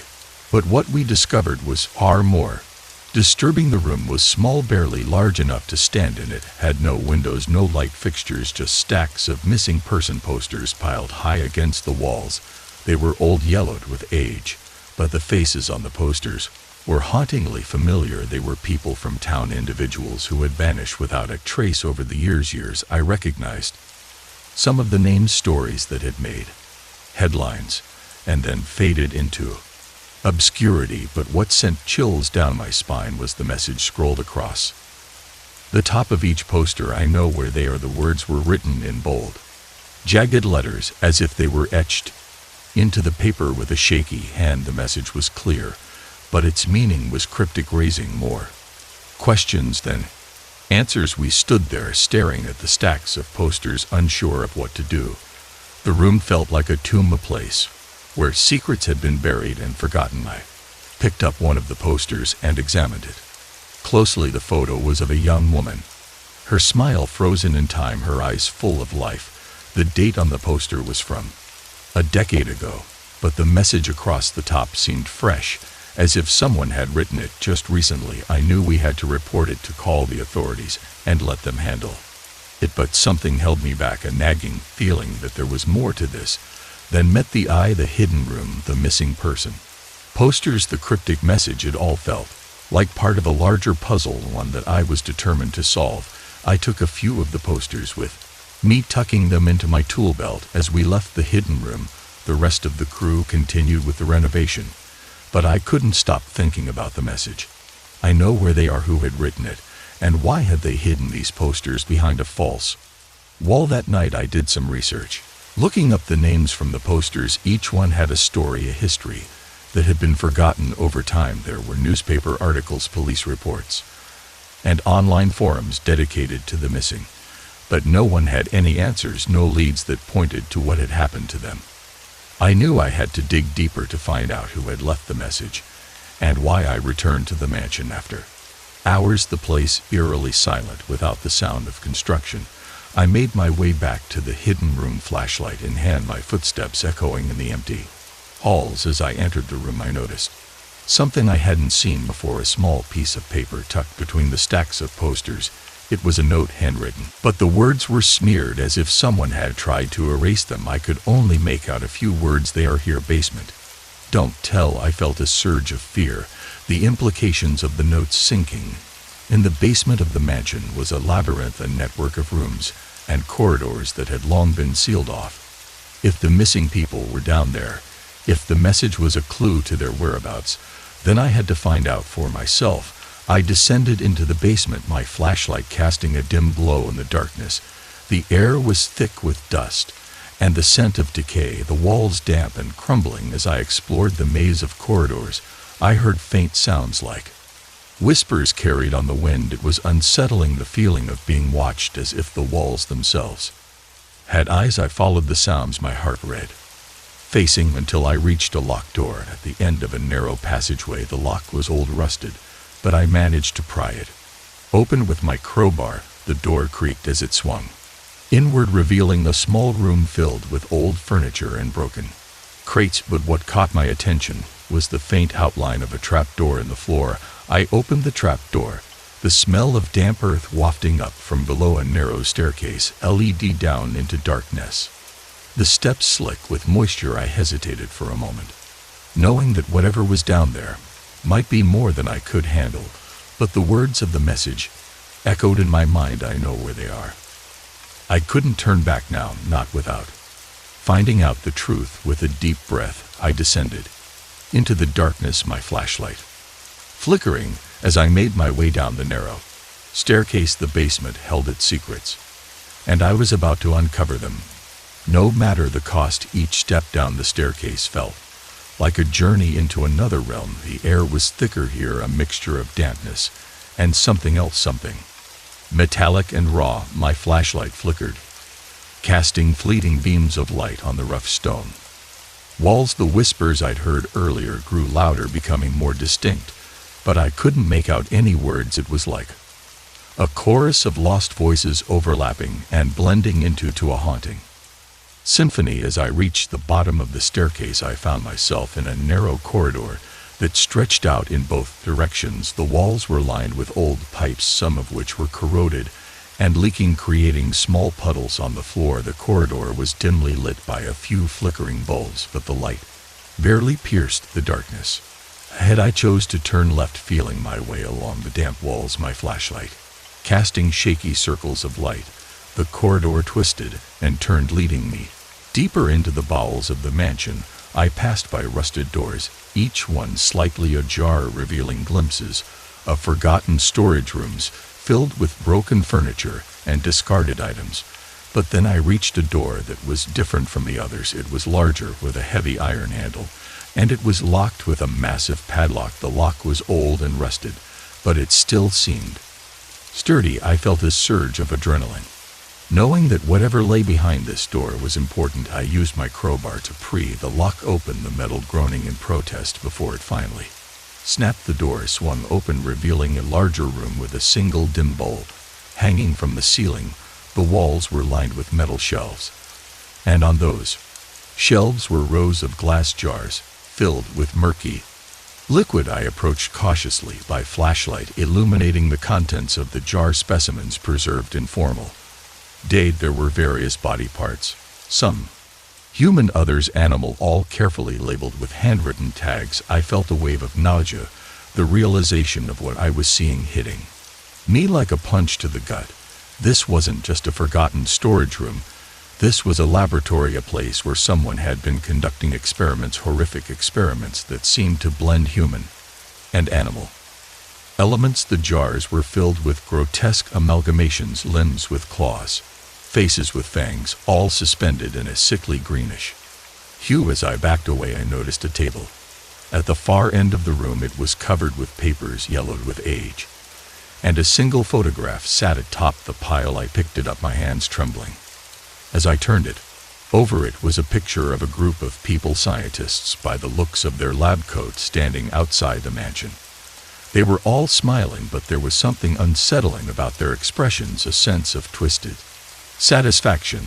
I scanned the rest of the papers, finding handwritten notes detailing the experiments, the goals, and the outcomes. The notes spoke of creating a new breed, of being a perfect blend of human intelligence and animal strength. The experiments had started decades ago, but the latest entries were far more recent, suggesting that someone had continued the work long after the original scientists had vanished. As I stood there piecing together the horrifying reality of what had happened in this hidden laboratory, I heard a noise from the corridor, footsteps, slow and deliberate, approaching from the direction I had come. I felt a surge of panic, knowing that I wasn't alone in this dark, twisted place. The footsteps grew louder, the sound echoing off the stone walls, and I knew I had to hide. I ducked behind one of the shelves, my flashlight turned off, my breath shallow and silent. The footsteps entered the room, a figure silhouetted by the dim light from the corridor. I couldn't make out their features, but they were tall, wearing a long coat, their movements deliberate and controlled. They walked slowly through the room, their eyes scanning the shelves, as if searching for something or someone. I held my breath, the papers crumpled in my fist, my heart pounding in my chest. The figure continued to move, their footsteps soft but menacing, each step a reminder that I was in the belly of the beast. I knew that if they found me, there would be no escape, no way to explain my presence in this secret laboratory. But then, as suddenly as they had entered, they left, their footsteps fading down the corridor. I waited, my body tense, listening for any sign of their return. When I was sure the coast was clear, I slipped out from behind the shelf and made my way back to the door, my flashlight guiding me through the darkness. I climbed the narrow staircase, each step feeling like an eternity, the sounds of the mansion's hidden laboratory echoing in my ears. I reached the ground floor, the sense of normally returning, but I knew that what I had uncovered was far from normal. The hidden room, the missing person posters, the grotesque experiments. It was all part of a dark and twisted legacy, one that I was determined to music expose. I left the mansion, the papers clutched tightly in my hand, and I knew that my renovation project was over. There was no turning back now. I would take what I had found to the authorities, to the police, to anyone who would listen. The mansion held its secrets, but I had seen enough to know that those secrets needed to be brought to light, no matter the cost. Story 16. Exploring old military bunkers had always fascinated me. The idea of delving into the hidden history of places long abandoned, where shadows of the past lingered like ghosts. This particular bunker was deep in the forest, a remnant from decades ago, when the military had a strong presence in the area. It was off the beaten path, overgrown with vegetation, its entrance obscured by years of neglect, but I had heard rumors about its existence, and the thought of uncovering forgotten secrets drew me. In the entrance was a massive steel door, half buried in the earth. It took some effort to pry it open, the hinges groaning in protest as I pushed it inward. The air inside was stale and musty, filled with the scent of damp concrete. I clicked on my flashlight, the beam cutting through the darkness. revealing a narrow door that stretched into the depths of the bunker. The walls were lined with faded military insignia, and old equipment was scattered along the corridor. Rusted metal crates, broken radio equipment, and piles of rock. In wood, it was clear that the bunker hadn't been used in years, but the sense of history was palpable, as if the walls themselves held the echoes of past conversations. I made my way deeper into the bunker, the corridor twisting and turning, leading me to what looked like an office area. Desks were overturned, papers strewn across the floor, and the remains of old maps covered the walls. It was a scene of chaos, as if the place had been abandoned in a hurry. I sifted through the papers, most of them illegible due to water damage, but then I found something that made my heart race. A stack of classified documents bound together with a metal clip. The documents were stamped with the word "Top Secret" in bold red letters. I carefully opened them, my hands trembling with anticipation, and began to read. The information inside was disturbing, detailing a series of experiments conducted during a period of conflict involving prisoners of war. The experiments were centered around psychological manipulation, with specific references to the nearby cemetery and unexplained anomalies in the area. I felt a chill run down my spine as I read through the documents. They described using prisoners to test various methods of inducing fear and manipulating their perceptions of reality. The experiments were harsh and inhumane, designed to break the will of the prisoners and extract information through unconventional means. The references to the cemetery suggested that some of the experiments had tragic outcomes, with bodies being buried in unmarked graves to cover up the evidence. As I flipped through the documents, I came across a section that mentioned strange occurrences in the area surrounding the bunker.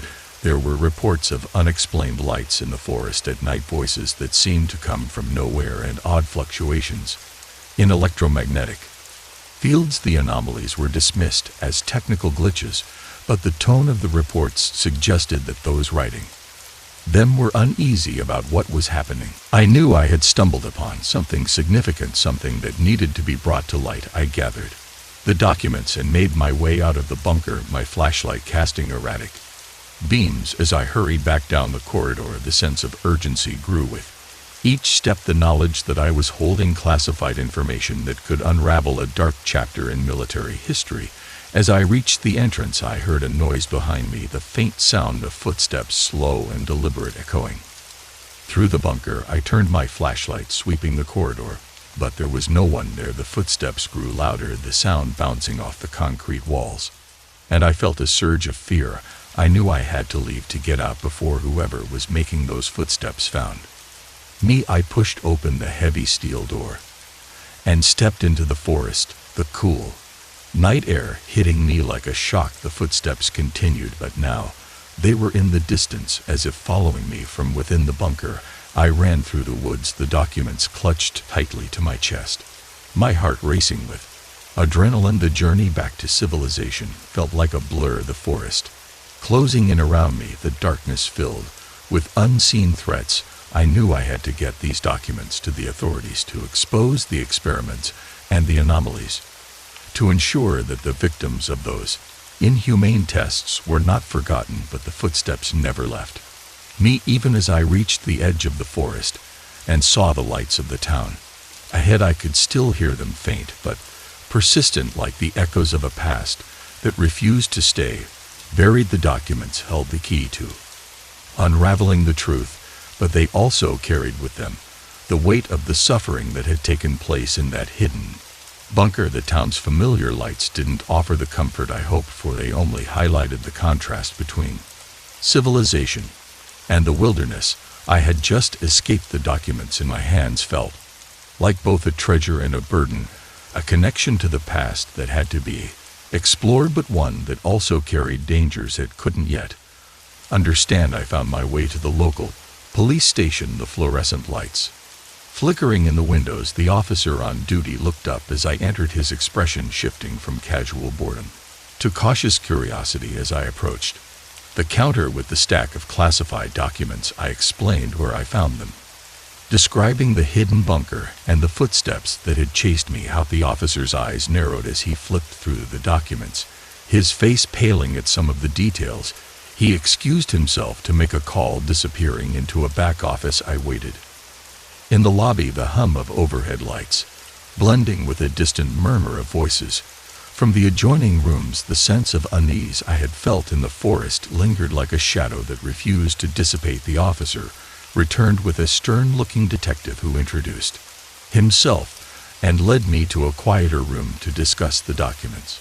His questions were pointed, and he seemed particularly interested in the section that referenced the cemetery and the unexplained anomalies. I asked what he knew about the bunker, but his responses were evasive, as if he was unsure how much to reveal. We'll need to investigate this further, the detective said, setting the documents aside. But for your safety, I suggest you stay out of the forest. If what you found is accurate, it could be dangerous to go back. I nodded, but I couldn't ignore the nagging feeling that there was more to the story, something the detective wasn't telling me. I left the station, my steps hesitant as I walked back through the town. The streets were quiet, but every shadow seemed to hide something. Every passing car seemed as slow as it went by. Over the next few days, I noticed changes in the town. The local news reported a sudden surge in police activity around the forest, but no details were given. The cemetery, once a peaceful place where families visited loved ones, was closed to the public without explanation. Rumors circulated about strange lights in the sky at night and whispers of government involvement. The town, once a quiet retreat, felt like it was on the edge of something big, something unsettling. I knew I couldn't let it go. The documents, the footsteps in the bunker, the unexplained anomalies, they were all connected to a darker truth, one that I had to uncover. I started researching the history of the town, looking into its ties to the military and any records of secret experiments. The deeper I dug, the more I realized that this wasn't just a local issue. It had implications that reached far beyond the town's borders. I revisited the bunker during the day, this time with a friend who was a freelance journalist. We wanted to document what we found to ensure that the truth couldn't be buried again. The bunker was quiet, the entrance partially sealed off by police tape. We managed to get inside, finding the corridor as dark and eerie as before. But this time, the hidden room was empty. The stacks of classified documents gone, as if someone had cleaned it out. We searched the bunker, finding signs kind of recent activity, footprints in the dust, discarded items, and the faint smell of smoke. It was clear that someone had been there since my last visit, possibly trying to cover their tracks.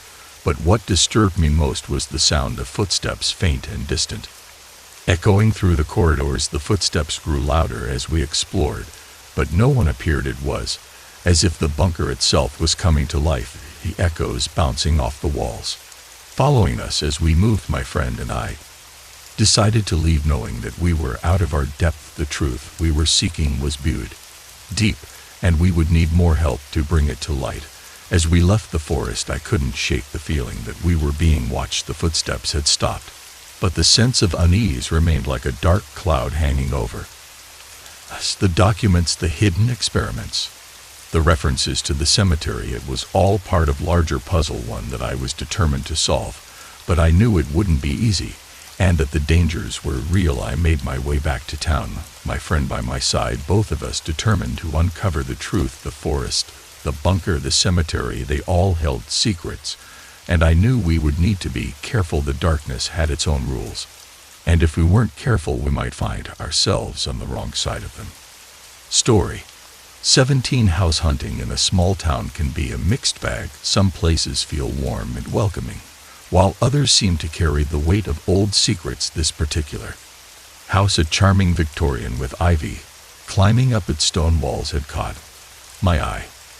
Immediately, it was nestled on a quiet street, the kind where kids play in the front yard and neighbors wave as they pass by, and the price was unbelievably low, which should have been my first red flag. The owner, an older man with a polite smile and a thick accent, seemed eager to sell. He greeted me at the door with a firm handshake and a slightly forced cheerfulness as he led me through the house, pointing out its features. I noticed his hands trembling slightly and a faint sheen of sweat on his forehead. It was as if he couldn't wait to be rid of the place.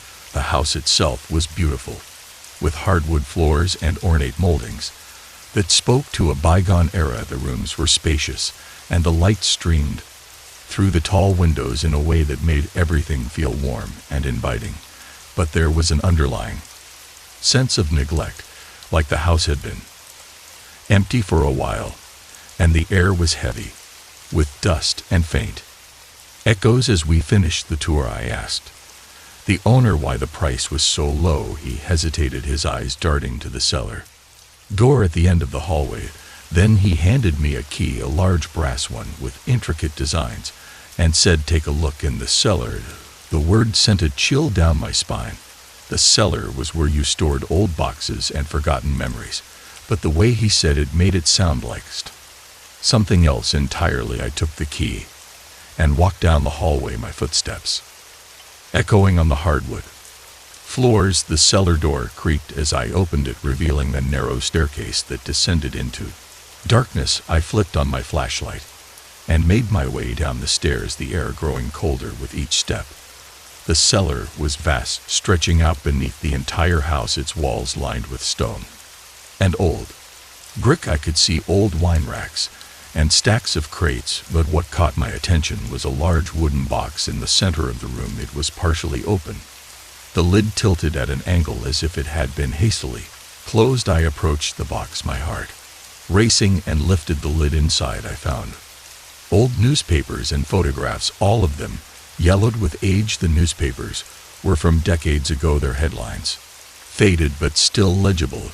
They spoke of a series of strange incidents in the town: disappearances, unexplained fires, and whispers of occult practices. The photographs were even more unsettling. They depicted groups of people gathered in the cellar, their faces obscured by masks and hoods. There were symbols etched into the stone walls, strange shapes that seemed to pulse with a dark energy. The more I looked, the more I felt a growing sense of dread, like I had stumbled upon something that was never meant to be found. As I sifted through the photographs, I heard a noise behind me, a faint shuffling, like something moving in the shadows.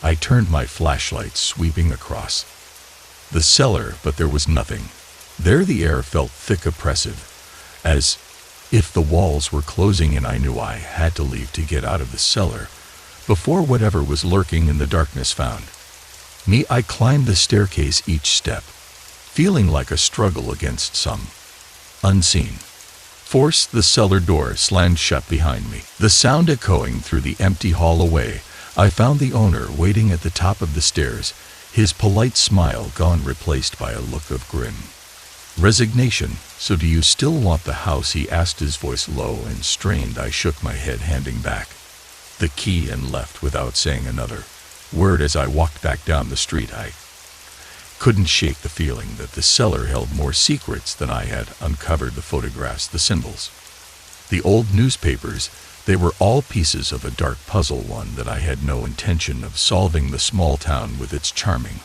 houses and friendly neighbors suddenly felt cold and unwelcoming.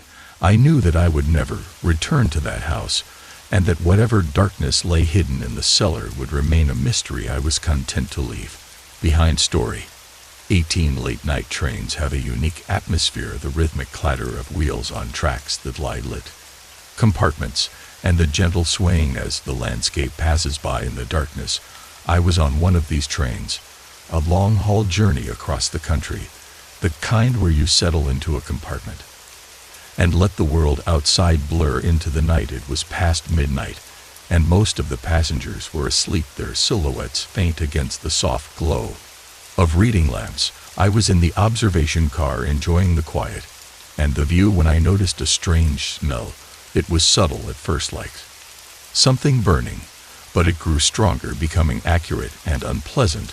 I thought it might be coming from the snack bar, perhaps something left in the oven too long. But as I walked through the train, the smell persisted, growing more intense as I approached the luggage compartment. It was a heavy CL scent that made my eyes water and my throat I checked with the conductor who was taking tickets a few cars back, but he shrugged it off. Probably just a mechanical issue, he said, barely looking up from his clipboard. We get those sometimes. If it gets worse, let me know. His nonchalance didn't sit well with me, but I decided to return to my compartment and try to sleep. I figured it was just one of those quirks of train travel, a small inconvenience that would be fixed at the next stop. But the smell lingered, filling the air with a sense of foreboding. About an hour later, the train slowed, coming to a halt at a small station in the middle of nowhere. It wasn't on the schedule, and there were no signs of a town or other passengers waiting on the platform. The sudden stop was jarring, waking those who had been asleep. People peered out of windows, confused and curious, murmuring questions among themselves. Then I saw the police lights flashing blue and red, casting eerie patterns on the walls of the train. Officers in dark uniforms boarded the cars, their expressions stern and focused. They moved through the train, searching each compartment, asking passengers to remain seated and keep their hands visible. The atmosphere shifted from curiosity to tension, the air growing thick with unease. I heard the murmur of questions, people wondering what was happening, but the police offered no explanations. They moved with precision, their eyes scanning the passengers, checking bags and luggage racks. When they reached my compartment, the officer asked if I had noticed anything unusual. I mentioned the strange smell from the luggage compartment, and his eyes narrowed. He nodded to another officer who left to check it out. I felt a surge of anxiety, realizing that something serious might be happening, something far beyond a simple mechanical issue. As the officers continued their search, the train's conductor tried to calm the passengers, assuring them that everything was under control, but his voice lacked conviction, and the tension in the air was palpable. People whispered among themselves, wondering if there had been an accident or if there was some kind of threat on the train. The police continued their search for what felt like an eternity, each moment stretching with uncertainty. When the officer who checked the luggage compartment returned, he was carrying a small bag, carefully sealed and handled with gloves. He whispered to his colleagues, and they quickly left the train, their footsteps heavy on the platform. The conductor announced that the train would resume its journey shortly, but the mood had changed. Passengers were uneasy, their eyes darting around as if expecting more police to appear. I sat in my compartment, my thoughts racing with possibilities. What was in the bag? Why had the train stopped at this remote station? And why had the police left without giving any explanations? The train eventually started moving again, the clatter of the tracks filling the silence, but the journey had taken on a different tone, one of caution and uncertainty. The other passengers kept to themselves, their whispers subdued, as if they feared drawing attention. I couldn't shake the feeling that I had narrowly escaped something dangerous, something hidden within the train's compartments. The smell, the police, the mysterious bag, it all felt like the beginning of a story that I didn't want to know the ending of. I kept my eyes on the passing landscape, the darkness outside, a reminder that some secrets are best left undiscovered. Story 19. Cleaning crime scenes isn't for the faint of heart. It requires a strong stomach and an even stronger sense of detachment. Over the years, I'd seen my share of grim scenes, each one more haunting than the last, but nothing prepared me for the remote cabin in the woods where the crime was as gruesome as it was mysterious. The cabin was isolated, hidden deep in a forest where the trees loomed tall and the underbrush was thick. The drive there was long, the dirt roads barely navigable, and the remoteness only added to the sense of dread. When I arrived, the local sheriff met me at the entrance, his face pale and drawn. He didn't say much, just handed me a pair of gloves and a flashlight, then led me inside. The scene was brutal. Bloodstains covered the floor, splattered across the furniture and up the walls. The smell of decay hung heavy in the air, mingling with the scent of burnt wood from a long-dead fire. I had seen violent crime scenes before, but this one felt different, more deliberate, more ritualistic. I started my work, cleaning and sanitizing, trying to focus on the task at hand. But as I moved through the sea cabin, I noticed something that made me pause. There were symbols carved into the walls, intricate patterns that stretched from floor to ceiling. They were etched deep into the wood, each line precise and deliberate, forming a complex design that seemed to pulse with a dark energy. I recognized the symbols, their twisted shapes and jagged edges. I'd seen them before at another crime scene miles away in a rundown motel on the edge of a town. That case had been equally disturbing, a violent attack with no clear motive, and the symbols had been carved into the walls there too. At the time I hadn't thought much of it, just another grim detail and a gruesome scene. But now, seeing the same symbols in this remote cabin, I knew it couldn't be a coincidence. I asked the sheriff about the symbols, but he dismissed them as just some crazed ramblings. He seemed more focused on the physical evidence, the obvious signs of struggle, and the horrific aftermath. But I couldn't let it go. The symbols were too deliberate, too precise, and they felt like a message of warning from someone or something with a darker purpose. As I continued cleaning, I took pictures of the symbols, capturing their intricate designs and the way they seemed to flow across the walls. I wasn't sure what they meant, but I knew they were important, a connection between two crime scenes that couldn't be ignored. The rest of the cleanup was uneventful, though the sense of unease lingered. The cabin felt oppressive, as if the walls themselves were watching me, the carved symbols taking on a life of their own.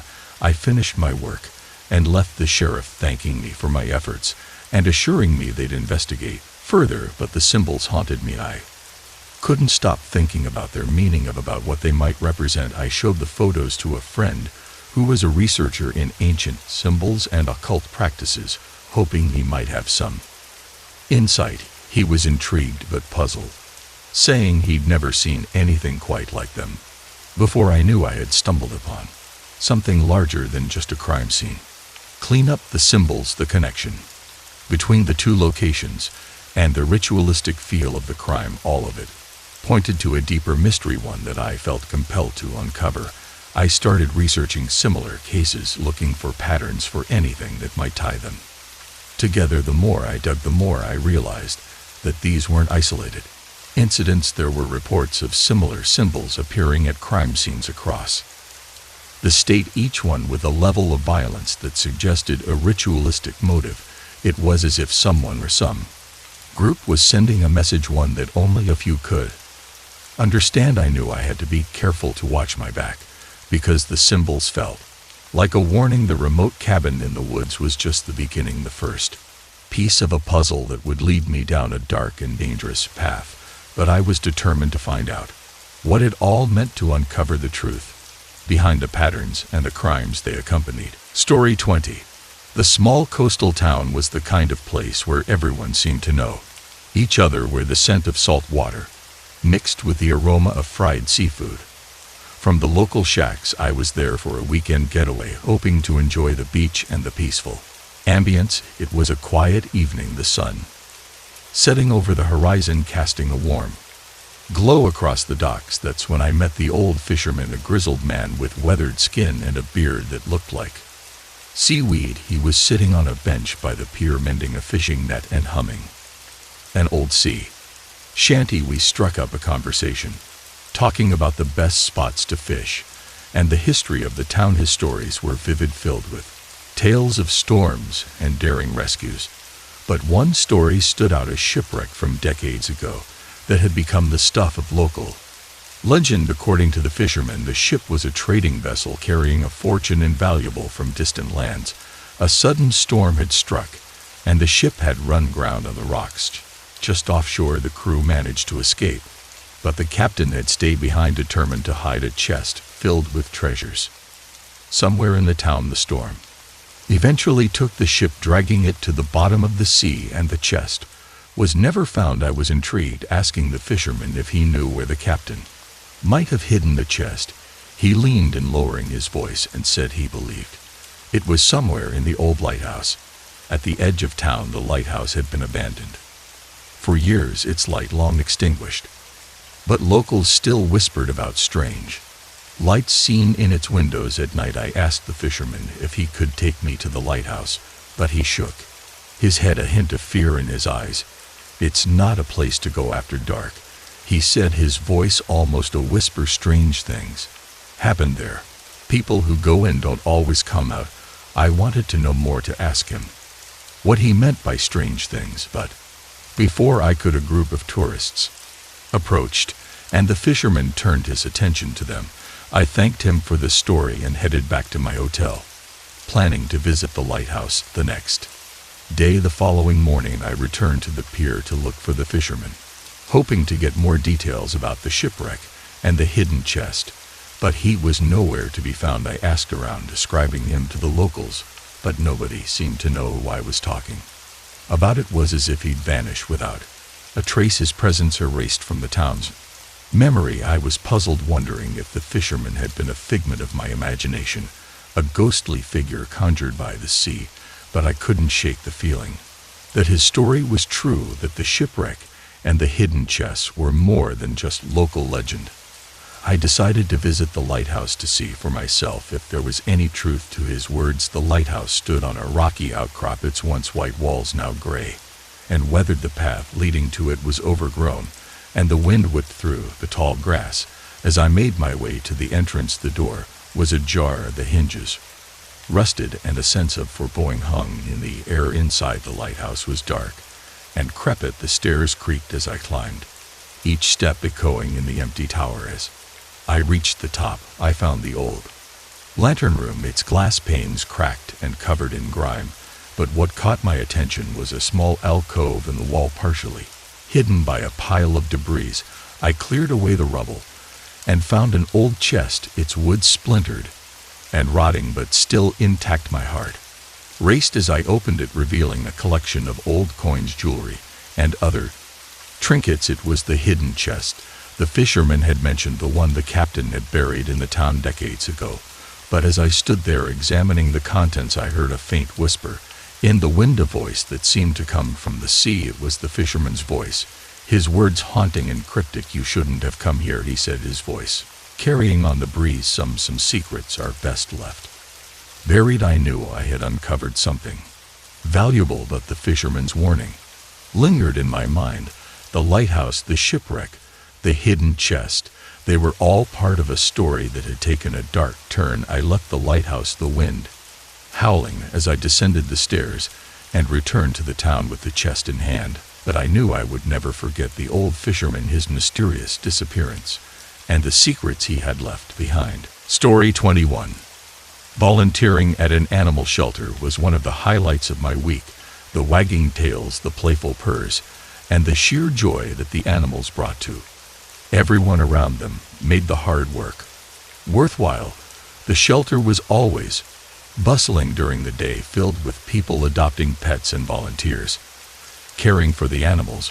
But at night it was a different story. The lights were dimmed, and the shelter became eerily quiet, the cages empty except for the occasional rustling of bedding. One night, I stayed late to help with an event, cleaning up after a busy day. As I walked through the shelter, double-checking that all the cages were locked and the animals settled, I noticed something odd. Several cages in the back section had been left open, their doors swinging gently. At first I thought someone had forgotten to lock them, but then I realized that the animals inside were missing. I felt a chill run down my spine.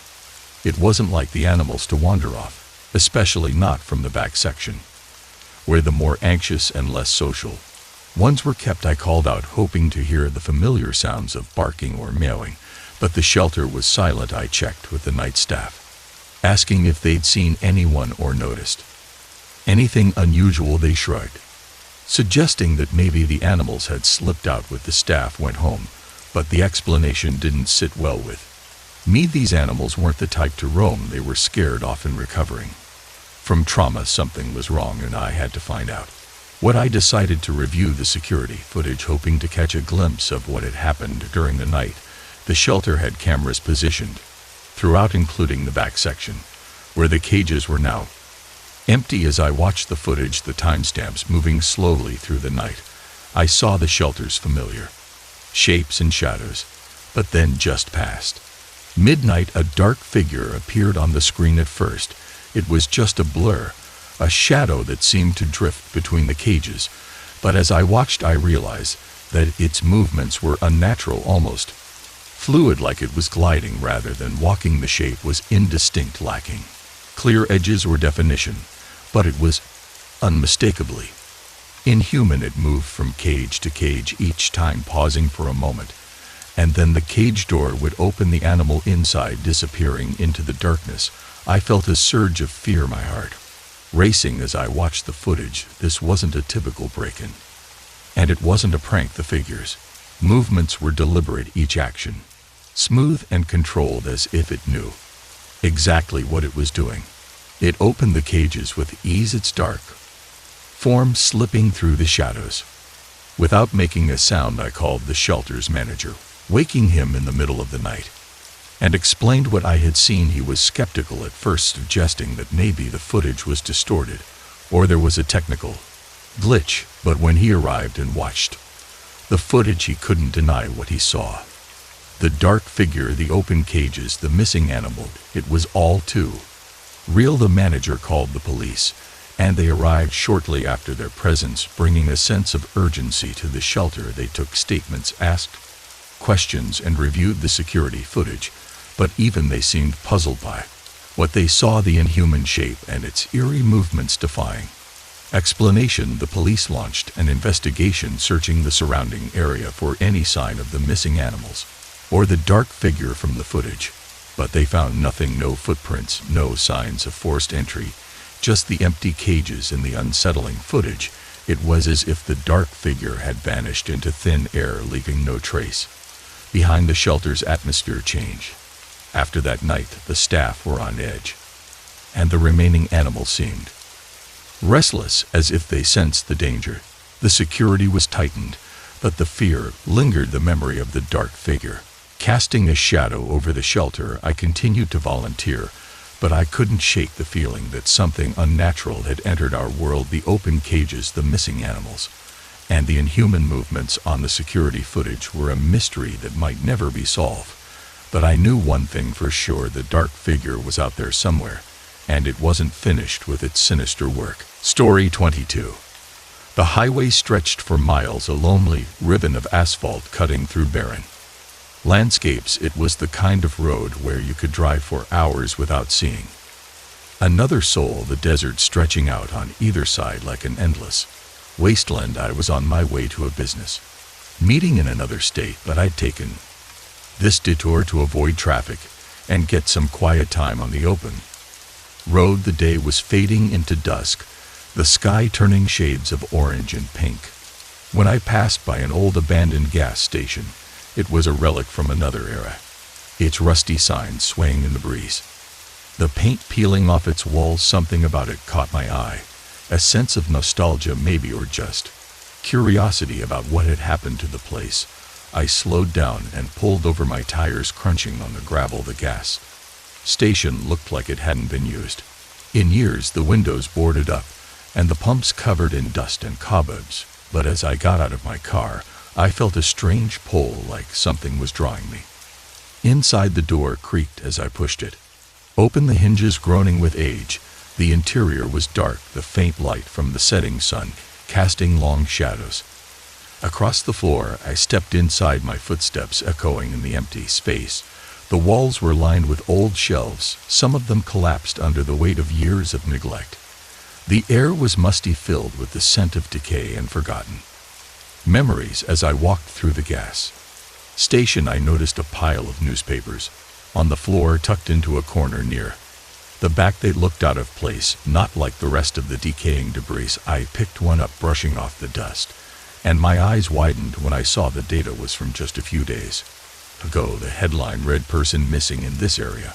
I grabbed another newspaper, then another, each one with the same headline, each one detailing a different disappearance. The stories were all similar: people who had been traveling through the area, who had stopped for gas or to rest, and who had vanished without trace. The articles mentioned search parties and police investigations, but no leads, no clues as to what had happened to them. A chill ran down my spine as I flipped through the newspapers, each one filled with stories of missing people. I wondered why they were here in this abandoned gas station far from the nearest town. It felt like a warning, a message for those who ventured into this desolate stretch of highway. I decided to leave, the sense of unease growing with each passing moment. But as I turned to go, I heard a noise from the back of the gas station, a faint shuffling like someone or something was moving in the darkness. I froze, my heart racing, my instincts telling me to run. The shuffling grew louder, more deliberate, like someone was approaching. I backed away, my steps cautious, my eyes scanning the shadows for any sign of movement. But the gas station was silent again, the only sound my own breathing, heavy and uneven. I knew I couldn't stay, not after what I'd found, not with the headlines repeating in my mind, person missing in this area.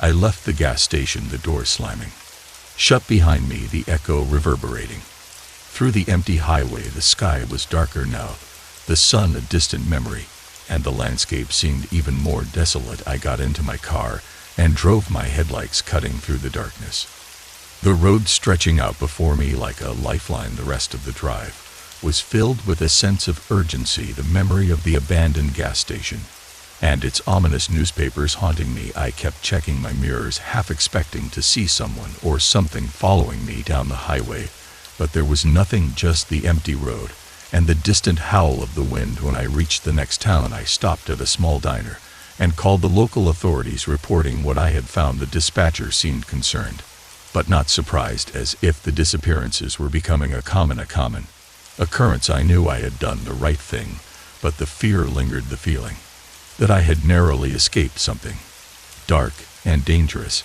I never took that stretch of highway again, and I avoided driving at night whenever I could. The abandoned gas station, the newspapers with their chilling headlines. It was all too much to forget. The desolate roads held their secrets, and I knew I was lucky to have escaped without becoming another story in the headline. Story 23. I sitting for a wealthy family seemed like an easy gig. It was a grand estate, the kind with a long driveway and manicured lawns. The owners were out of town for a few weeks, and my job was to water the plants, feed the pets, and make sure the place didn't fall into disarray. I had the run of the house, which included the stud, a cozy room with dark wood paneling, leather-bound books, and a massive mahogany desk. The study was my favorite spot. It had an air of mystery, filled with old artifacts and curiosities. But there was one thing that always caught my eye: a drawer in the desk locked tight with a heavy padlock. The rest of the desk was accessible, but that drawer was off limits. Naturally, my curiosity was piqued. One evening, after a day of watching movies and lounging by the pool, I decided to explore the study more thoroughly. The locked drawer was an itch I couldn't scratch, a puzzle begging to be solved. I found a set of keys in the master bedroom tucked away in a jewelry box, and one of them fit the padlock perfectly. The lock clicked open, and I slid the drawer out, expecting to find valuables or family heirlooms. Instead, there was a stack of VHS tapes, each one labeled with a name and a date. The names were familiar. They belonged to the family members who owned the house, but the dates ranged from years ago to the present day. What disturbed me most was the most recent tape. It was still recording. I felt a chill run down my spine as I picked up the tapes, examining the labels. There was a tape for each family member, from the father and mother to the teenage son and daughter. The dates on the labels suggested they were recorded over a period of years, documenting moments from the family's life. But why would the most recent tape still be recording, and why would it be locked away in a drawer? I took the tapes to the living room, where an old VHS player was connected to a large television. I hesitated, wondering if I should really be watching these tapes, but my curiosity got the better of me. I loaded the first tape, one labeled with the father's name, and pressed play. The screen flickered to life, showing a static-filled image. Slowly it resolved into a scene of the study, the same room where ID found the tapes. The father was sitting at the desk, typing on a laptop, seemingly unaware that he was being recorded. The angle suggested the camera was hidden, positioned somewhere in the study where it couldn't be seen. I watched as the father worked, answering phone calls and flipping through Paperwork. It was mundane at first, but then he stopped, his expression changing to one of fear. He looked around as if sensing something in the room, but there was nothing there. The tape ended abruptly, leaving me with more questions than answers. I loaded the next tape, this one labeled with the mother name. It showed her in the kitchen preparing dinner, but again there was a sense of unease. She glanced over her shoulder repeatedly as if expecting someone to appear. The same pattern emerged: normal activities followed by sudden moments of fear or suspicion. I continued through the tapes, each one showing a different family member in their own setting: the son playing video games, the daughter talking on her phone, but each time there was a moment of tension, a sense that they were being watched. The final tape, the one still recording, showed an empty room with only the sound of distant voices in the background. I knew I had stumbled upon something sinister, something that suggested the family was under surveillance, but I didn't know why. The tapes, the hidden cameras, the locked door, it all pointed to a secret that the family didn't want anyone to know.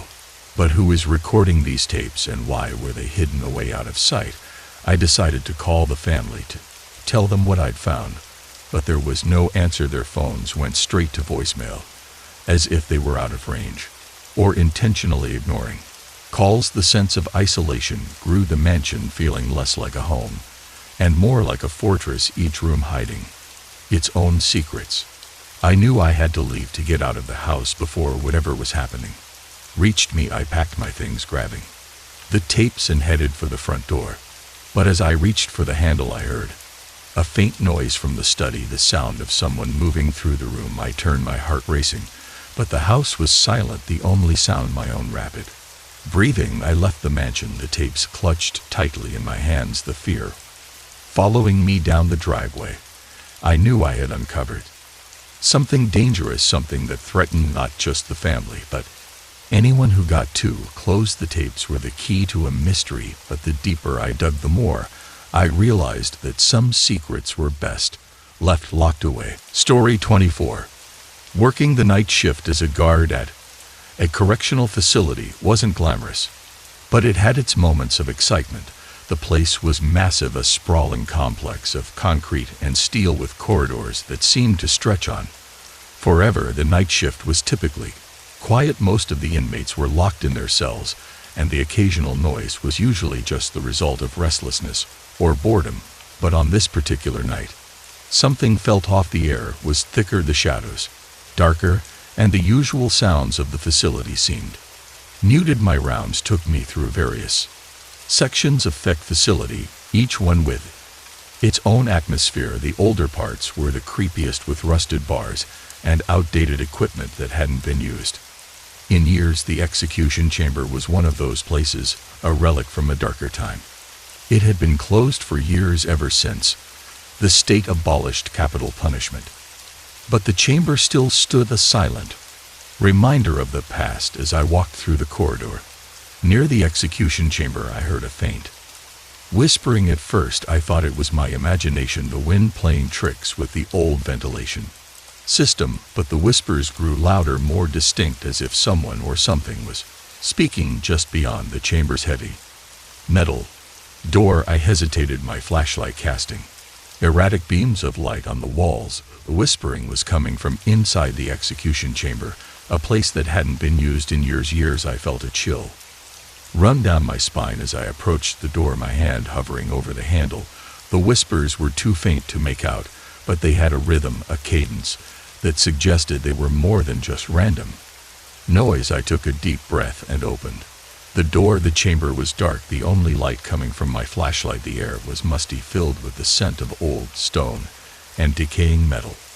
But what caught my attention was the small candle burning on the floor, its flame flickering as if disturbed by a breeze. Next to the candle was a piece of paper, its edges singed and curling from the heat. I picked up the paper, my heart racing as I saw what was written on it.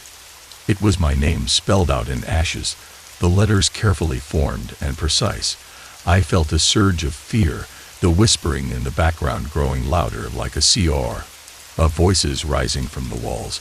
It was as if the chamber itself had come to life, the ghosts of the past Returning to deliver a message, I backed out of the chamber, my hands trembling, the paper clutched tightly in my grip. The whispers followed, me growing more intense, as if they were angry that I'd interrupted them. I shut the door and bolted it, my breath coming in shallow gasps. I knew I had to leave, to get out of that section of the facility before whatever was in the execution chamber found me. I radioed for backup, my voice shaking as I explained what I'd found. The other guards arrived quickly, their flashlights casting long beams down the corridor. I showed them the paper with my name written in ashes, and they exchanged uneasy glances. The whispering had stopped, the corridor falling silent, but the fear lingered. We checked the security footage, hoping to find some explanation for the candle and the paper, but the camera showed nothing unusual. It was as if the execution chamber had always been empty, the candle and the whispers existing only in my mind. But I knew what I'd seen, what I'd heard, and I couldn't dismiss it as a hallucination. The rest of the night was tense, the other guards keeping a close watch on the corridor near the execution chamber. No one else heard the whispers, and the candle was gone by morning, leaving no trace of its existence. The paper with my name and ashes was the only evidence, a chilling reminder that something strange had happened in that chamber. I knew I couldn't stay on the night shift, not after what I'd experienced. The whispers, the candle, the piece of paper with my name, they were all signs that the past had come back to haunt the facility. I requested a transfer to the day shift, hoping that the light of day would dispel the shadows that had gathered in the old execution chamber. But I knew that some shadows were too dark to be erased, and the memory of that night would stay with me forever. Story 25. Dean the courier was supposed to be straightforward: pick up packages, drop them off, and repeat until the day was done. I liked the job because it gave me freedom, time on the road, and the occasional conversation with a grateful customer. But one day everything changed with a single package that wasn't on my delivery list. I was at the warehouse sorting through my deliveries when I noticed a small box among the stacks of packages.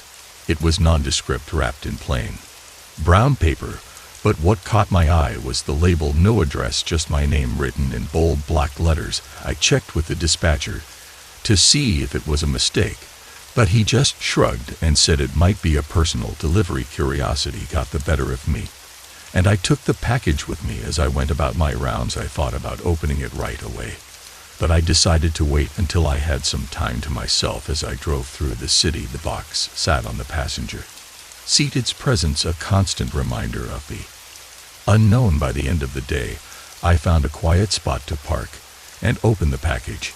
Inside was a stack of old photographs, each one yellowed with age. They showed people I didn't recognize, strangers in various settings, some in casual poses, others more formal. I sifted through the photos, trying to find a connection, but nothing made sense. Then I found the last photograph. It was more recent, the colors still vibrant, but what disturbed me was the date written on the back. It was today's date, and the image itself showed my face clear as day, standing on a street corner I didn't recognize. I was looking away from the camera, seemingly unaware that the photo was being taken. My heart raced as I examined the photograph. How could this be? I hadn't been to that street corner, and yet there I was, captured in the image, as if someone had been following me. I turned the photo over, hoping for more information, but there was nothing else, just the date and my face. Hauntingly familiar, yet entirely out of context. I felt a surge of fear, the realization that someone was watching me, tracking my movements without my knowledge. I checked my surroundings, expecting to see someone lurking in the shadows, but there was no one there. The city seemed normal, the traffic and pedestrians moving along as if nothing had happened. I called my supervisor, explaining what I'd found, but he dismissed it as a prank or a mix-up. Someone's probably messing with you, he said, his voice casual. Just forget about it and get back to work. But I couldn't forget about it. The photograph with my face and the current date was too unsettling to ignore. I decided to retrace my steps, driving back through my delivery route, hoping to find the street corner from the photograph. But the city felt different. The familiar streets now filled with shadows and hidden threats. I stopped at various locations, asking if anyone had seen someone taking photographs, but no one had any information. The sense of unease grew. With each passing moment, the old photographs of strangers, the package with no address at all, felt like the beginning of something dark and dangerous. I knew I had to be careful to watch my back, because someone out there was watching me. As I drove back to the warehouse, I couldn't shake the feeling that I was being followed. Cars seemed to linger behind me, their headlights too close, their drivers hidden in the shadows. I checked my mirrors repeatedly, half expecting to see a familiar face, but there was nothing, just a relentless flow of traffic. When I returned to the warehouse, I handed the package to my supervisor, telling him I didn't want it anymore. He took it with a smirk, as if I were overreacting, but I didn't care. The photograph with my face, the stack of old photographs, it was too much, too eerie, like a warning of something yet to come. I knew I had to be vigilant, to stay on high alert, because the package with my name and the photograph with my face suggested that someone was watching, someone who knew more about me than I was comfortable with. The city had changed, the familiar streets now filled with unseen threats, and I had to be careful not to become the next photograph in someone else's collection. Story 26. The fire at the old hotel was devastating. Flames had engulfed the building, reducing what was once a grand landmark to a smoldering heap of rubble. I was part of the investigative team, tasked with determining the cause of the fire and looking for any evidence of foul play. The hotel had been abandoned for years, but its history was rich, filled with stories of glamorous guests and scandalous events. The scene was chaotic. Firefighters still dousing hot spots, smoke lingering in the air, and emergency personnel combing through the wreckage. As I walked through the charred remains, I couldn't help but feel a sense of loss. The echoes of a bygone era, now reduced to ashes. The hotel had been undergoing renovations when the fire broke out, and the construction materials had added fuel to the flames. The fire department suspected it was accidental, perhaps a spark from a welder's torch, but my instincts told me there was more to this story. The damage was extensive, the destruction too thorough to be a simple mishap. I made my way to the hotel's basement, where the fire had burned hottest. The walls were blackened, the floor covered with debris and broken glass. As I sifted through the rubble, I noticed a section of the floor that seemed hollow. I tapped it with my boot, and the sound confirmed my suspicion. There was a hidden room beneath the floor. With the help of the firefighters, I cleared away the debris and found a trap door partially hidden by fallen beams. It took some effort, but we pried it open, revealing a narrow staircase that led down into darkness. The air was thick with smoke, but I could feel a draft from below, suggesting there was more to the hidden room than met the eye. I descended the staircase, my flashlight cutting through the darkness. The hidden room was small, but the walls were intact, untouched by the fire. What caught my attention, though, were the photographs, hundreds of them, covering every inch of the walls. But they were neatly arranged, each one with a name, date, and time written beneath it. I examined the photographs, realizing that they were all of hotel guests from different eras. The faces were a mix of smiles and solemn expressions that date spanning decades. It was like a visual history of the hotel's visitors, a record of everyone who had stayed there. But what disturbed me most was the most recent photograph. It was dated with the X that time the fire had broken out. The photograph showed a group of people in the hotel's lobby, their expressions a mix of joy and unease. I recognized the setting. It was the same lobby that had been reduced to ashes. The names beneath the photograph were unfamiliar, but the date and time were unmistakable, matching the moment when the fire had begun to rage. I felt a surge of fear, the realization that this hidden room held a dark secret. Why would someone keep a record of hotel guests, and why would the most recent photograph match the fire time? It was as if someone had planned it, orchestrated the fire to erase evidence, but evidence of what I knew. I had to report my findings to the rest of the team, But the sense of foreboding lingered. The hidden room, the photographs, the exact timing of the fire, at all point to something sinister, something that went beyond a simple accident. I climbed back up the staircase, my flashlight illuminating the rubble-strewn basement, and called for backup. The other investigators arrived. Quickly, their expressions grim as I showed them the hidden room in the photographs.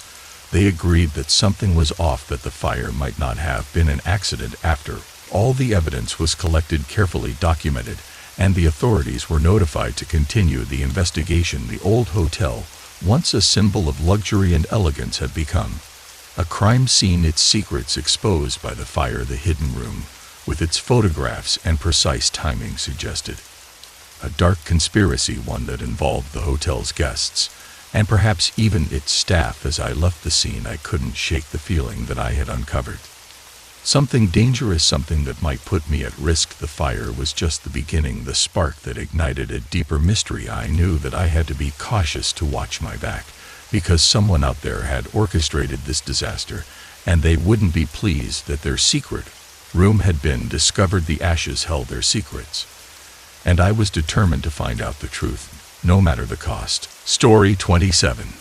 Running the night shift at a hotel can be a lonely job. The hallways are empty, the lights dimmed, and the occasional creak from the old building can send shivers down your spine. It was usually quiet, with most guests asleep, leaving me to handle the front desk in any late night arrivals. But one night, while I was tidying up the lobby, I found something that turned my quiet shift into a waking night. And the guest book was tucked away on a lower shelf beneath a stack of brochures and outdated magazines.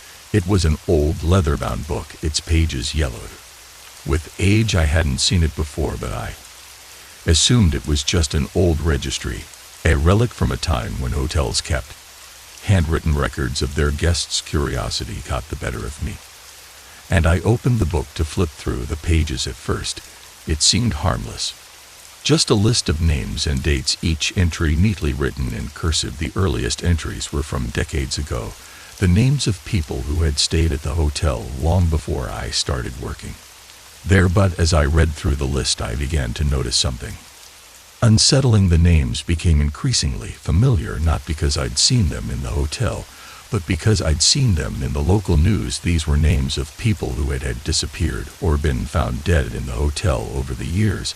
I felt a chill run down my spine as I continued reading. The guest book wasn't just a list of hotel guests, it was a record of those who had met tragic ends within these walls. The dates next to the names corresponded to the times of their disappearances or deaths, and the more I read, the more I realized that these weren't isolated incidents.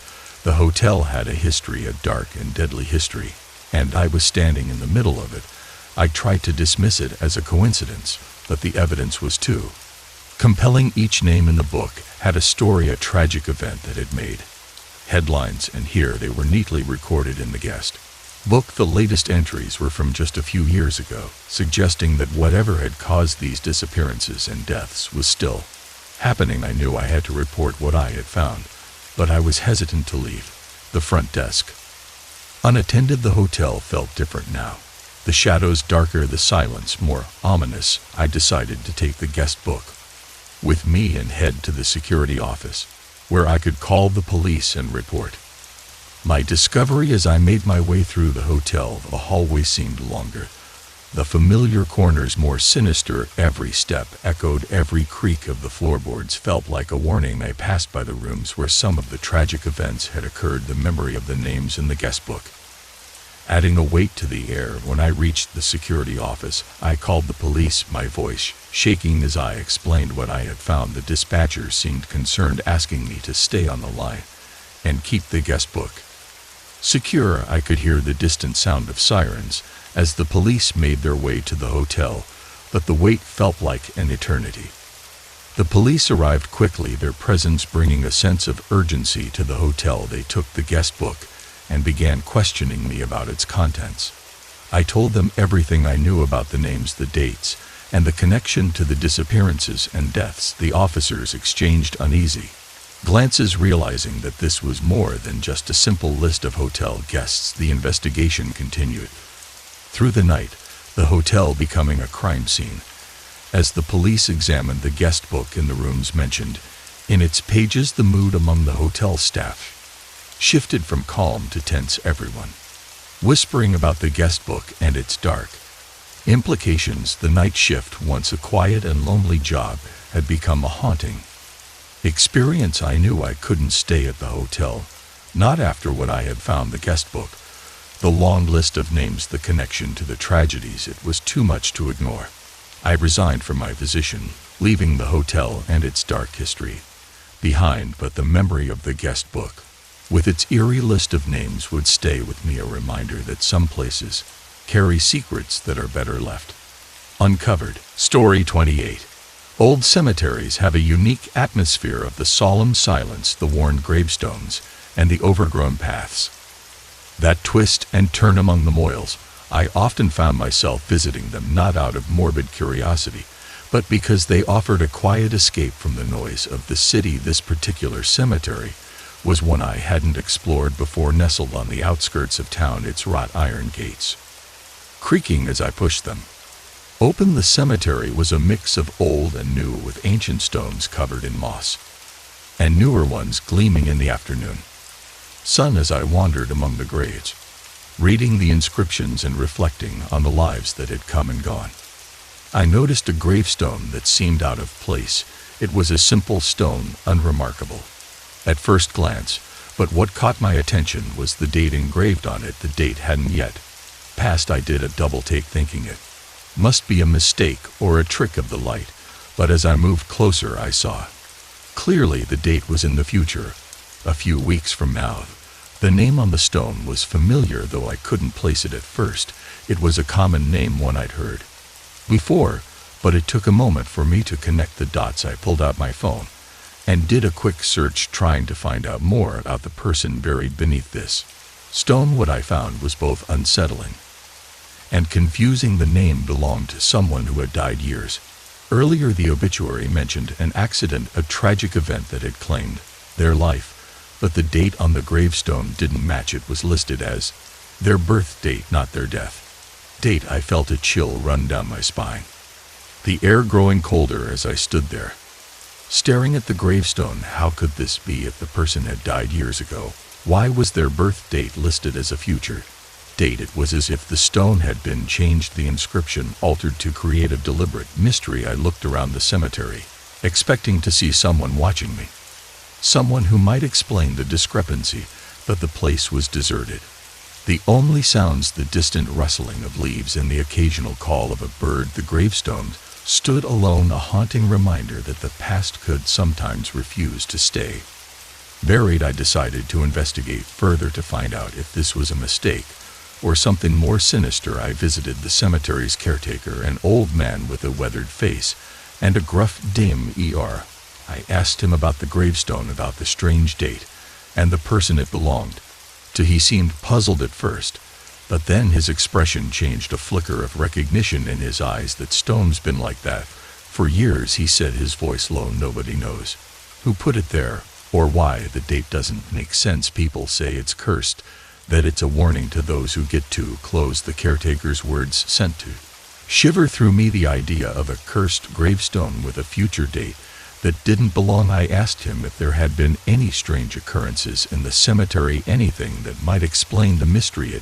He just shrugged, muttering about rumors and old legends, but offered no concrete answers. I knew I had to leave to get out of the cemetery before the creeping sense of dread became overwhelming. As I walked back through the old gravestones, the feeling of being watched grew stronger, like unseen eyes were tracking my every move. The gravestone with the future date was a puzzle I couldn't solve, a mystery that refused to be unraveled. I left the cemetery, the gates creaking as I closed them behind me, the wind picking up and sending a chill through the air. The gravestone with its impossible date and its connection to someone who had died years ago was a reminder that some places held secret that were better left undisturbed. The past had a way of reaching into the present, and I knew that whatever lay buried in that old cemetery was a darkness I was better off leaving behind. Story 29. The old factory had been closed for years, its rusted gates creaking in the wind, and the windows shattered or boarded up.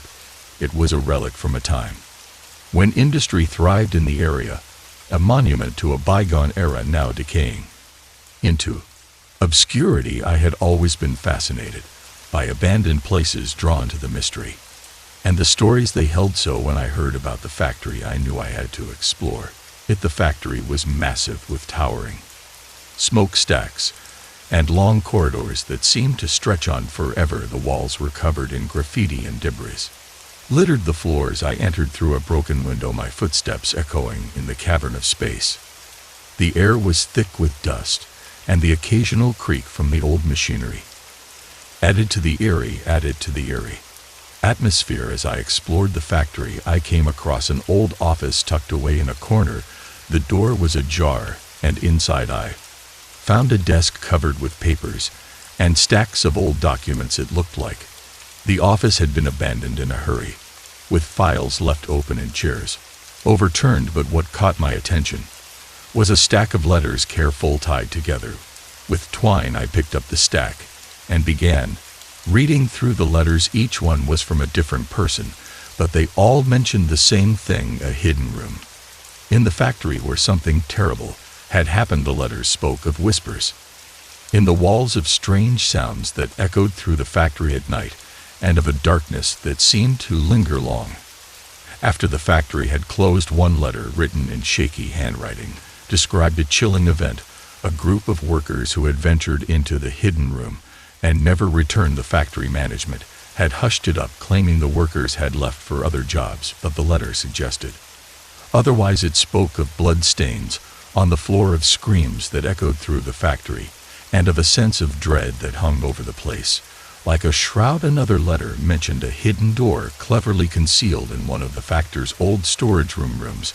The writer described how they had found it by accident, and when they opened it, they felt an overwhelming sense of fear. The door led to a narrow staircase that descended into darkness, and at the bottom was the hidden room, a place where something unspeakable had occurred. I felt a chill run down my spine as I read through the letters. The factory, with its rusted machinery and decaying walls, seemed to hold secrets that were better left undisturbed, but the curiosity was too strong, the desire to uncover the truth too compelling. I decided to find the hidden room to see for myself what the letters were describing. I followed the directions from the letters, navigating through the labyrinthine corridors of the factory. The deeper I went, the more unsettling it became. The walls seemed to close in, and the sounds of the factory grew fainter, replaced by an oppressive silence. I found the old storage room, its door barely hanging on its hinges, and inside I saw the hidden door. The door was made of heavy metal, with a large latch that had rusted over time. It took some effort to pry it open, but eventually it creaked ajar, revealing the narrow staircase described in the letter. The air was colder down here, the walls damp and slick with moisture. I descended the staircase, my flashlight lasting long shadows in the darkness. At the bottom, I found the hidden room. It was small, with bare concrete walls and a single flickering light overhead. The floor was stained, darkened patches that suggested something violent had happened. Here the sense of dread was overwhelming.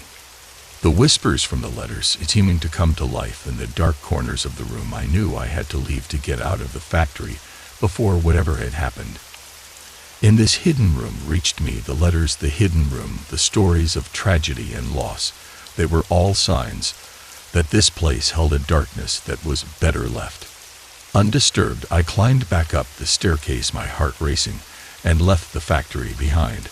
As I walked away from the factory, the distant sound of sirens filled the air, a reminder that some places are best left alone. The stack of letters, with their haunting tales of the hidden room and the terrible events that had occurred, was a stark reminder that the past sometimes refuses to stay buried. The factory, with its decaying walls and hidden secrets, was a place I would never return to. Story 30.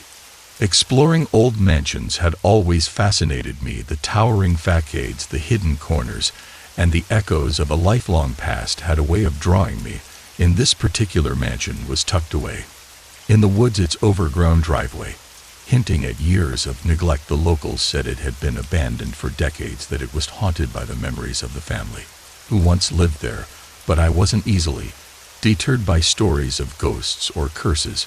I was there to explore and uncover the secrets hidden within its walls. The mansion was massive, its stone walls weathered by time, the windows shattered or boarded up. I entered through a broken side door, the hinges creaking with age. Inside, the grand hallways were filled with dust and debris, the remnants of furniture scattered across the floor.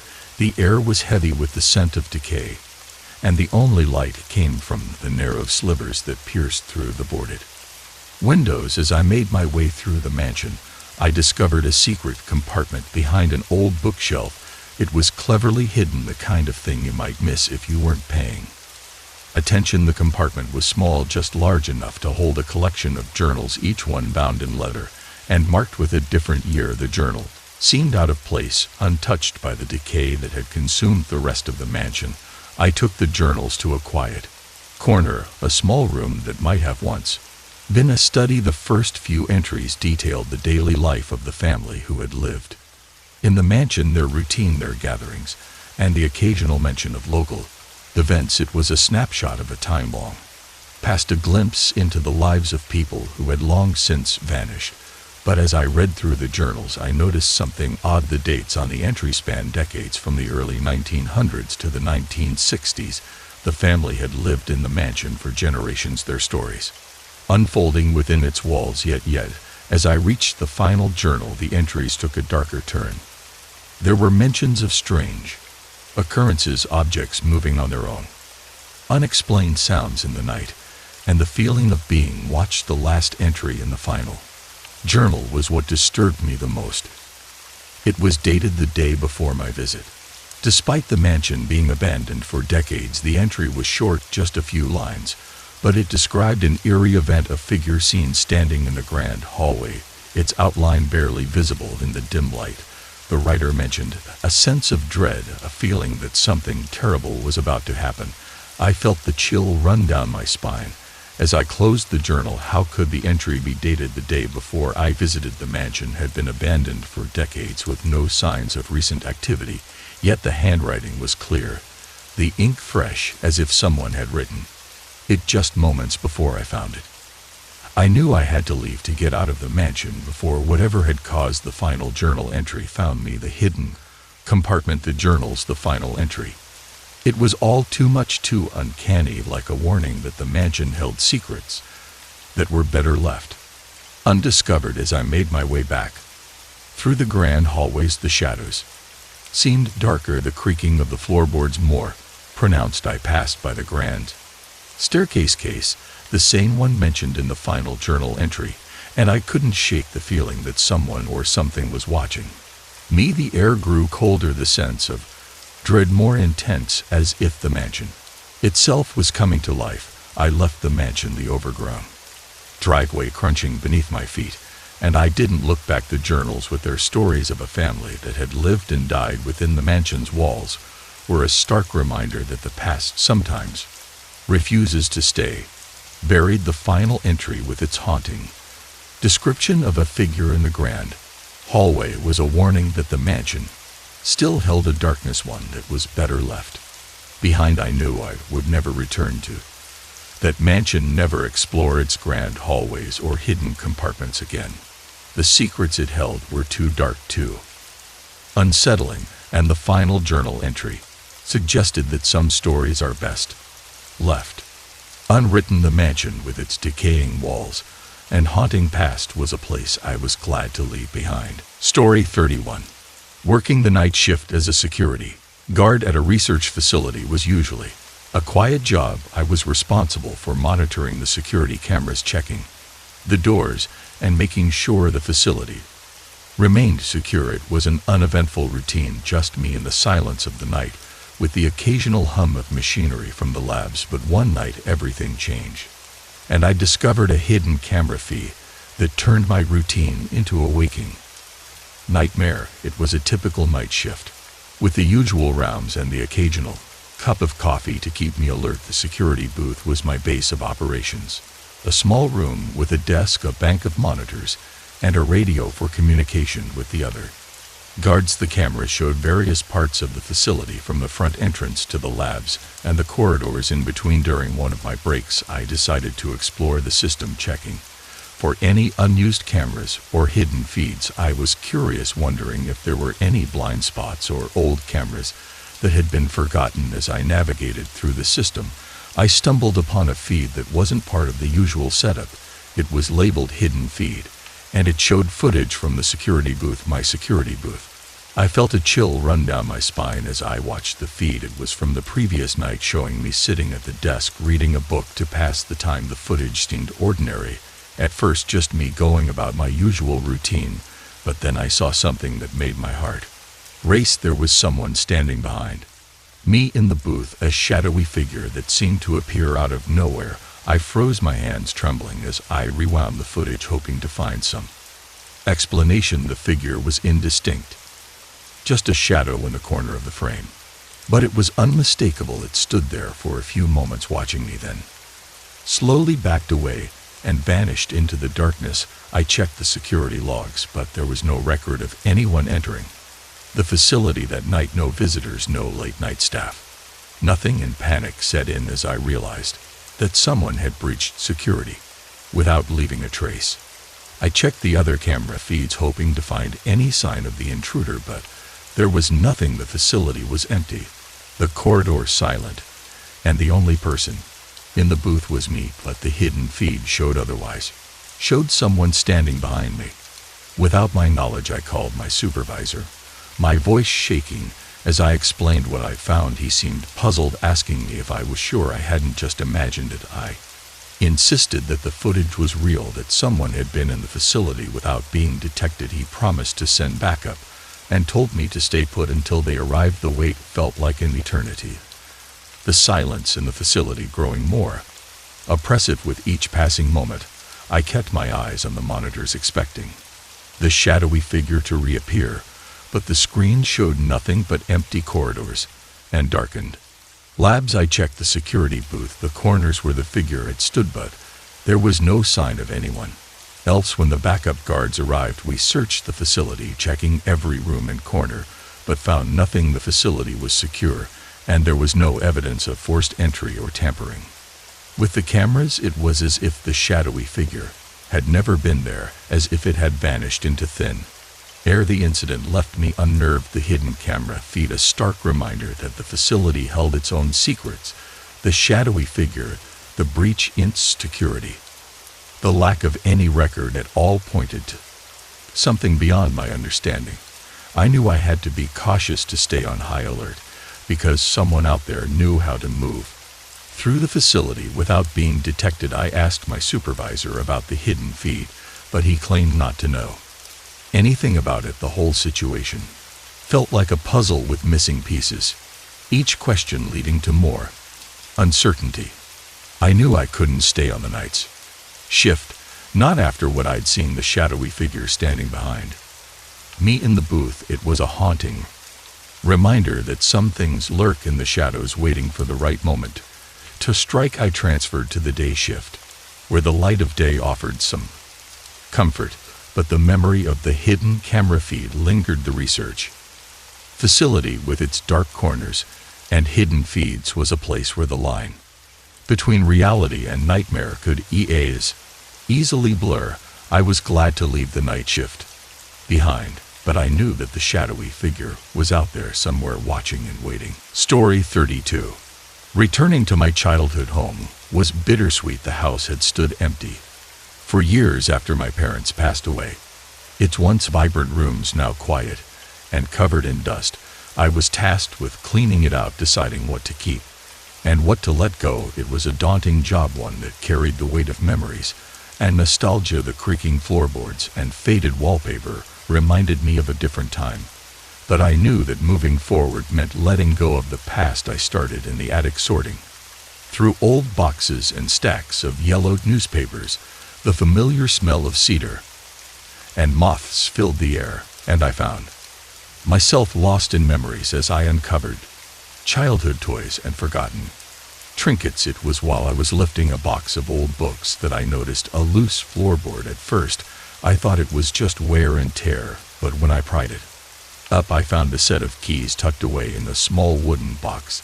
The keys were old, tarnished with age, but each one was distinct with intricate designs etched into the metal. I wondered why they were hidden under the floorboard and what they might unlock. My curiosity got the better of me, and I decided to test the keys on various doors and locks around the house. I started with the obvious places: closets, cabinets, and the basement door, but none of the keys seemed to fit. It was frustrating but also intriguing, like a puzzle that needed solving. I moved on to the garage, the garden shed, and even the old storage room in the back, but still none of the keys worked. It wasn't until I tried the keys on a small door in the hallway that things took a strange turn. The door was hidden behind an old piece of furniture, one that hadn't been moved in years. When I unlocked it, expecting to find a small closet, I was instead greeted with an empty space of passage that stretched into darkness, leading to a part of the house that wasn't supposed to exist.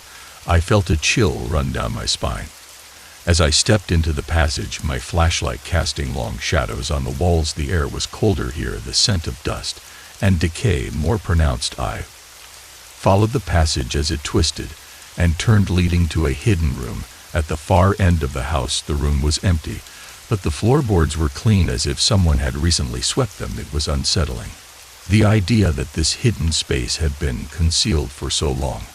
I returned to the hallway and tried the keys on other doors, finding more hidden passages and empty spaces. Each one was unique with its own twists and turns, but they all shared the same eerie silence. It was as if the house itself had been keeping secrets, hiding parts of itself from the outside world. I began to wonder why these hidden spaces existed and what their purpose might have been. The more I explored, the more questions I had. Was there something my parents never told me? Was this house hiding a dark past that I had never known about? The keys seemed to unlock more than just doors. They opened a gateway to a history that had been carefully concealed. As I ventured deeper into the hidden passages, I couldn't shake the feeling of being watched. The shadows seemed to move on their own, and the creaking of the floorboards felt like footsteps following me. I knew I had to leave to get out of the house before the darkness that had been hidden for so long reached me. I packed up my things and left the house, the keys clutched tightly in my hand. I decided to hand them over to a friend who was an architect, hoping he might have some insight into why these hidden spaces existed. He promised to investigate, but I wasn't sure I wanted to know the answers. The idea that my childhood home held secrets that I had never known about was too much to bear. The set of keys, the hidden passages, and the empty spaces that weren't supposed to exist were a stark reminder that some places hold secrets that are better left undisturbed. The memories of my childhood home had changed, overshadowed by the mysteries that I had uncovered. I knew I would never return, never again walk through its creaking hallways, because the house had revealed a darkness that was best left in the past. Story 33. The old lighthouse stood on a rocky cliff overlooking the sea. Its once bright paint, now faded and peeling, it had long been abandoned, a relic from a bygone era when ships relied on its light to navigate the treacherous waters. I had always been skeptical of ghost stories and haunted tales, but this lighthouse had a reputation for being one of the most haunted places on the coast. My curiosity got the better of me, and I decided to explore it for myself. The wind whipped through the tall grass as I made my way up the narrow path to the lighthouse. The air was filled with the scent of salt water and the distant sound of waves crashing against the rocks. Below the lighthouse loomed ahead, its broken windows and rusted railings adding to its eerie charm. I felt a surge of excitement, ready to debunk the ghost stories and prove that the only thing haunted this place was a good imagination. The door creaked as I pushed it opened, the hinges groaning with age. Inside, the lighthouse was dark and musty, the faint light from outside barely penetrating the gloom. I clicked on my flashlight, the beam casting erratic patterns on the walls. The interior was a mess, with broken furniture and debris strewn across the floor. It was clear that no one had been here for years, As I explored the lower levels I came across an old desk tucked away in a corner. It was covered in dust, but a small leather-bound journal caught my eye. It was worn, the pages yellowed with age, but the writing was still legible. I picked it up and began to read, curious to learn about the former lighthouse keeper who had once called this place home. The journal described the daily life of a lighthouse keeper, the maintenance, the isle, and the occasional storm that tested the structure's strength. But as I flipped through the pages, the tone changed. The keeper began to describe strange occurrences, screams in the night, shadows moving across the rocks, and the feeling of being watched. He mentioned hearing whispers carried on the wind and seeing figures standing on the cliffs, their forms barely visible in the moonlight.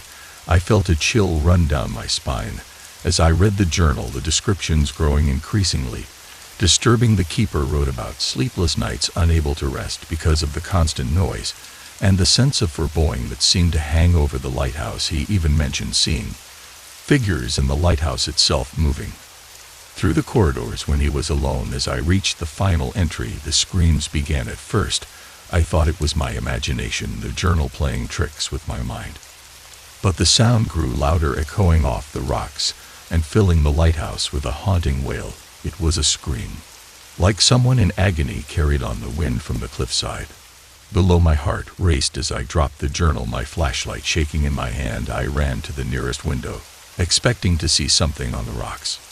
But there was nothing, just the dark sea and the crashing waves. The screams continued, each one piercing and filled with pain. It was as if the voices from the journal had come to life, their tormented cries reaching out from the past. I knew I had to leave, to get out of the lighthouse before the screams found me. The journal, the stories of the former lighthouse keeper, the haunting echoes. It was all too much, too real. I rushed down the narrow staircase, my footsteps echoing in the cramped space. The screams seemed to follow me, growing low like a chorus of lost souls crying out for help. As I burst through the lighthouse door and ran down the path, the screams faded, replaced by the distant roar of the sea. The wind whipped around me, carrying the scent of salt water and the remnants of the haunting cries. I didn't look back, afraid that I might see the figures from the journal standing on the rocks watching me. As I fled, I reached my car and drove away, my hands trembling on the steering wheel. The lighthouse, with its decaying walls and broken windows, had revealed a darkness that I couldn't explain. The journal, the screams, the ghostly figures.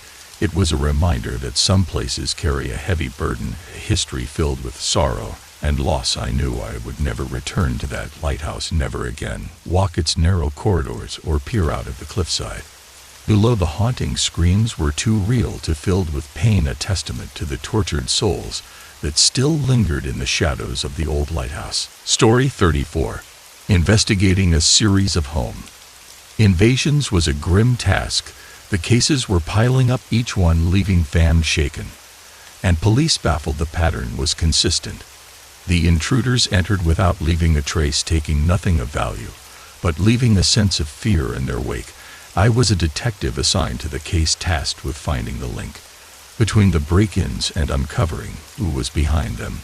The latest incident took me to a quiet neighborhood on the outskirts of the city. The home was modest, the kind where kids played in the front yard and neighbors watched out for each other. But the break-in had shattered that sense of security. The owners, an elderly couple, had heard noises in the night, but by the time they called the police, the intruders were gone. I searched the house looking for any clues or signs of forced entry. The doors and windows were intact, the locks unbroken. It was as if the intruders had appeared and vanished without a trace. But as I made my way to the attic, I noticed something unusual, a small hidden compartment in the rafters inside. I found a strange object, a doll, old and worn, with a camera embedded in its eye. The doll was unsettling, its porcelain face cracked and faded, but what caught my attention was the camera. It was small, barely noticeable, and clearly designed for surveillance. I took it back to the station and had the tech team extract the footage from the cameras.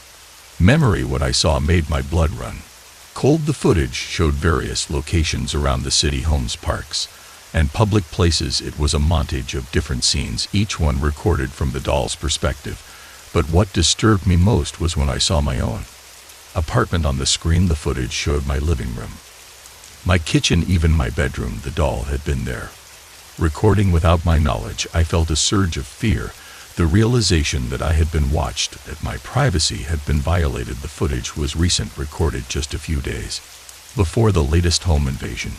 It was clear that the doll was part of a larger network used to gather information and track the movements of potential targets. I shared my findings with the rest of the team, and we quickly realized that the home invasions were part of a coordinated effort. The doll was used to scout locations, to identify vulnerabilities, and track the routines of the residents. It was a surveillance tool, hidden in plain sight, and it had been moving through the city without detection. The investigation took on a new urgency. We needed to find out who was behind the doll, who had placed it in the attic, and why my apartment was on the list of locations. I started to feel paranoid, wondering if other hidden cameras were watching me, tracking my every move. The sense of safety that came with being a detective was shattered, replaced by a constant feeling of being observed. We traced the origins of the doll to a local pawn shop, where it had been sold to an unknown buyer. The shopkeeper couldn't remember who had purchased it, but he mentioned that it was part of a collection, a series of similar dolls that had come from an estate sale. The estate belonged to a man who had a history of surveillance and voyeurism, but he had died years earlier. The deeper we dug, the more tangled the web became. The doll was just one piece of a larger puzzle, a puzzle that seemed to stretch across the city and involved more people than we had anticipated. The home invasions were part of a network, a system designed to exploit the vulnerability of ordinary people and turn their lives into a source of surveillance. I knew I had to be careful to watch my back, because the doll with the camera and its AI suggested that I was not immune to this network's reach. The investigation was ongoing, but the fear lingered. The sense that someone was always watching my apartment no longer felt like a safe haven, and I began to question every shadow, every noise in the night. The home invasions, the hidden doll, and the network of surveillance were a stark reminder that even the most ordinary places could hide dark secrets. The doll had opened a door to a world I had never imagined, a world where privacy was an illusion and safety was never guaranteed. I knew that unraveling this network would take time, but I was determined to find out who was behind it and bring them to justice. Story 35. I'd always been drawn to the forgotten and hidden crevices of the world, so when I took the job as a groundskeeper at the old university, it wasn't just the sprawling lawns and ancient trees that called to me. It was the secrets that such places always seemed to hold. It was during your clearing out of an old maintenance shed that I stumbled upon something that would forever change my perception of the campus. Behind stacks of rusty tools and dusty tarps, I found a wooden chest.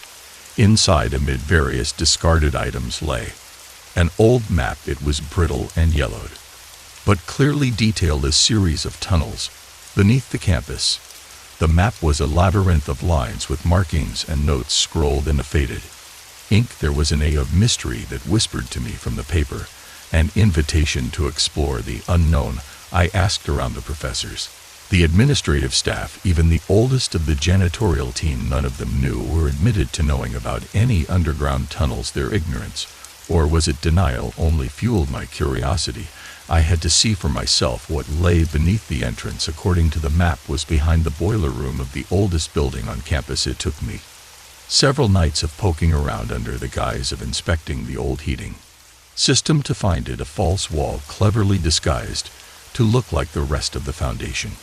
Hidden, narrow, descending staircase. I remember pausing, the beam of my flashlight trembling slightly in my hand as I considered turning back, but the allure of the unknown was too strong. The air grew cooler as I descended. The walls, initially rough and crudely hewn, soon became smoother, as if molded by careful hands or perhaps by time itself. The tunnel stretched on, forking and winding in ways that seemed to deviate from the map. Every now and then, markings etched into the stone seemed to serve as cryptic guide posts. It was deeper in the labyrinth that I found the room. It was perfectly circular, the walls lined with shelves filled with dusty bottles strange metallic instruments, and piles of leather-bound journals. In the center stood a stone table atop which lay a large open book.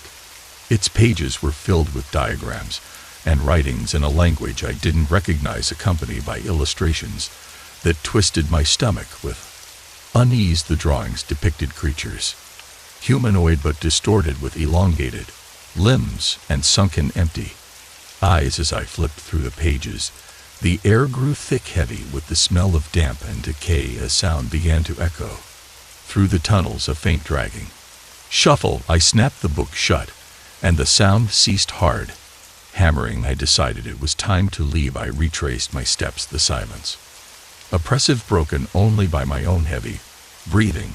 But as I neared the exit, the shuffling returned, louder this time, accompanied by a low moaning wail. Panic clawed at my chest. I broke into a run, the map forgotten, my only thoughts to reach the light of the surface. I emerged into the boiler room, gasping for air, the door slamming shut behind me. I leaned against it, listening. After a moment, the sounds faded, swallowed by the depths of the earth. I never went back, and I never spoke of what I'd found. The map was burned, its ashes scattered to the winds. Weeks later, I resigned from my position, unable to shake the feeling of being watched. Of whispers carried on the wind. The university remained, its secrets buried deep beneath layers of stone, and silence is whispers only a memory in my mind. Yet sometimes, in the dead of night, I still hear the faint dragging shuffle of something unseen, forever roaming the darkness below. Story 36. The historic district of Old Willows Lane was known for its picturesque Victorian houses, each with its own story, in secrets buried in the creaking wood and peeling paint. As a first-time homebuyer with a penchant for the past, I was drawn to these homes, eager to breathe new life into one of them. That's how I found myself standing at the threshold of a particularly forlorn-looking property, its windows boarded up, ivy clawing its way up the faded, sighing. The realtor who had handed me the keys with a mix of reluctance and relief mentioned that the house had stood empty for years. It's a fixer-upper, she had said, a term that here seemed an understatement. As I pushed open the heavy front door, the air inside greeted me with the musty smell of abandonment. I wandered through the rooms, each step stirring up ghosts of dust motes into the shafts of light slicing through the boarded windows. It was in the living room that I first noticed the footprints. They were fresh, the edges sharp and clear in the thick layer of dust on the hardwood floor. A chill ran down my spine. Someone had been here recently. Curiosity peeped. I followed the trail. It meandered through the house, skirting around an old grand piano beneath a chandelier teetering precariously by a thread, and then to a small hallway closet. The door was slightly ajar. Inside, instead of the expected shelves or old coats, there was a ladder, its top disappearing into a dark void above. The house's blueprints, old and brittle, had shown no indication of a space above this closet.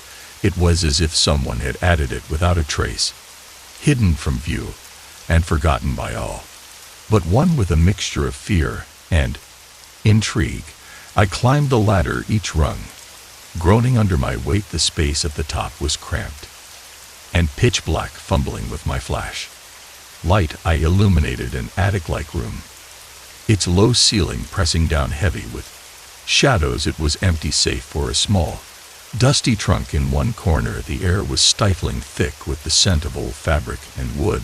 There was something unsettling about the room, a sense of interrupted privacy, as if I had stumbled into a secret still in the making. As my light swept across the walls, I noticed marking scratches that formed words. Never alone. Read one. The letters jagged and frantic. They watch, warn another. The simplicity of the messages, scrawled in desperation, sent a shiver through me. I approached the trunk, the air around me growing colder, denser. Inside, I found an assortment of objects, a few old books with tattered covers, a broken pocket watch, and a small black and white photo of a woman, her expression, somber eyes, hauntingly familiar, as if I had seen her somewhere before. As I picked up the photo, the floorboards below creaked loudly, a sound out of place in the stillness. Panicked, I hurried back to the ladder, descended with shaky legs, and rushed through the house. The footprints I had followed now overlaid with my own.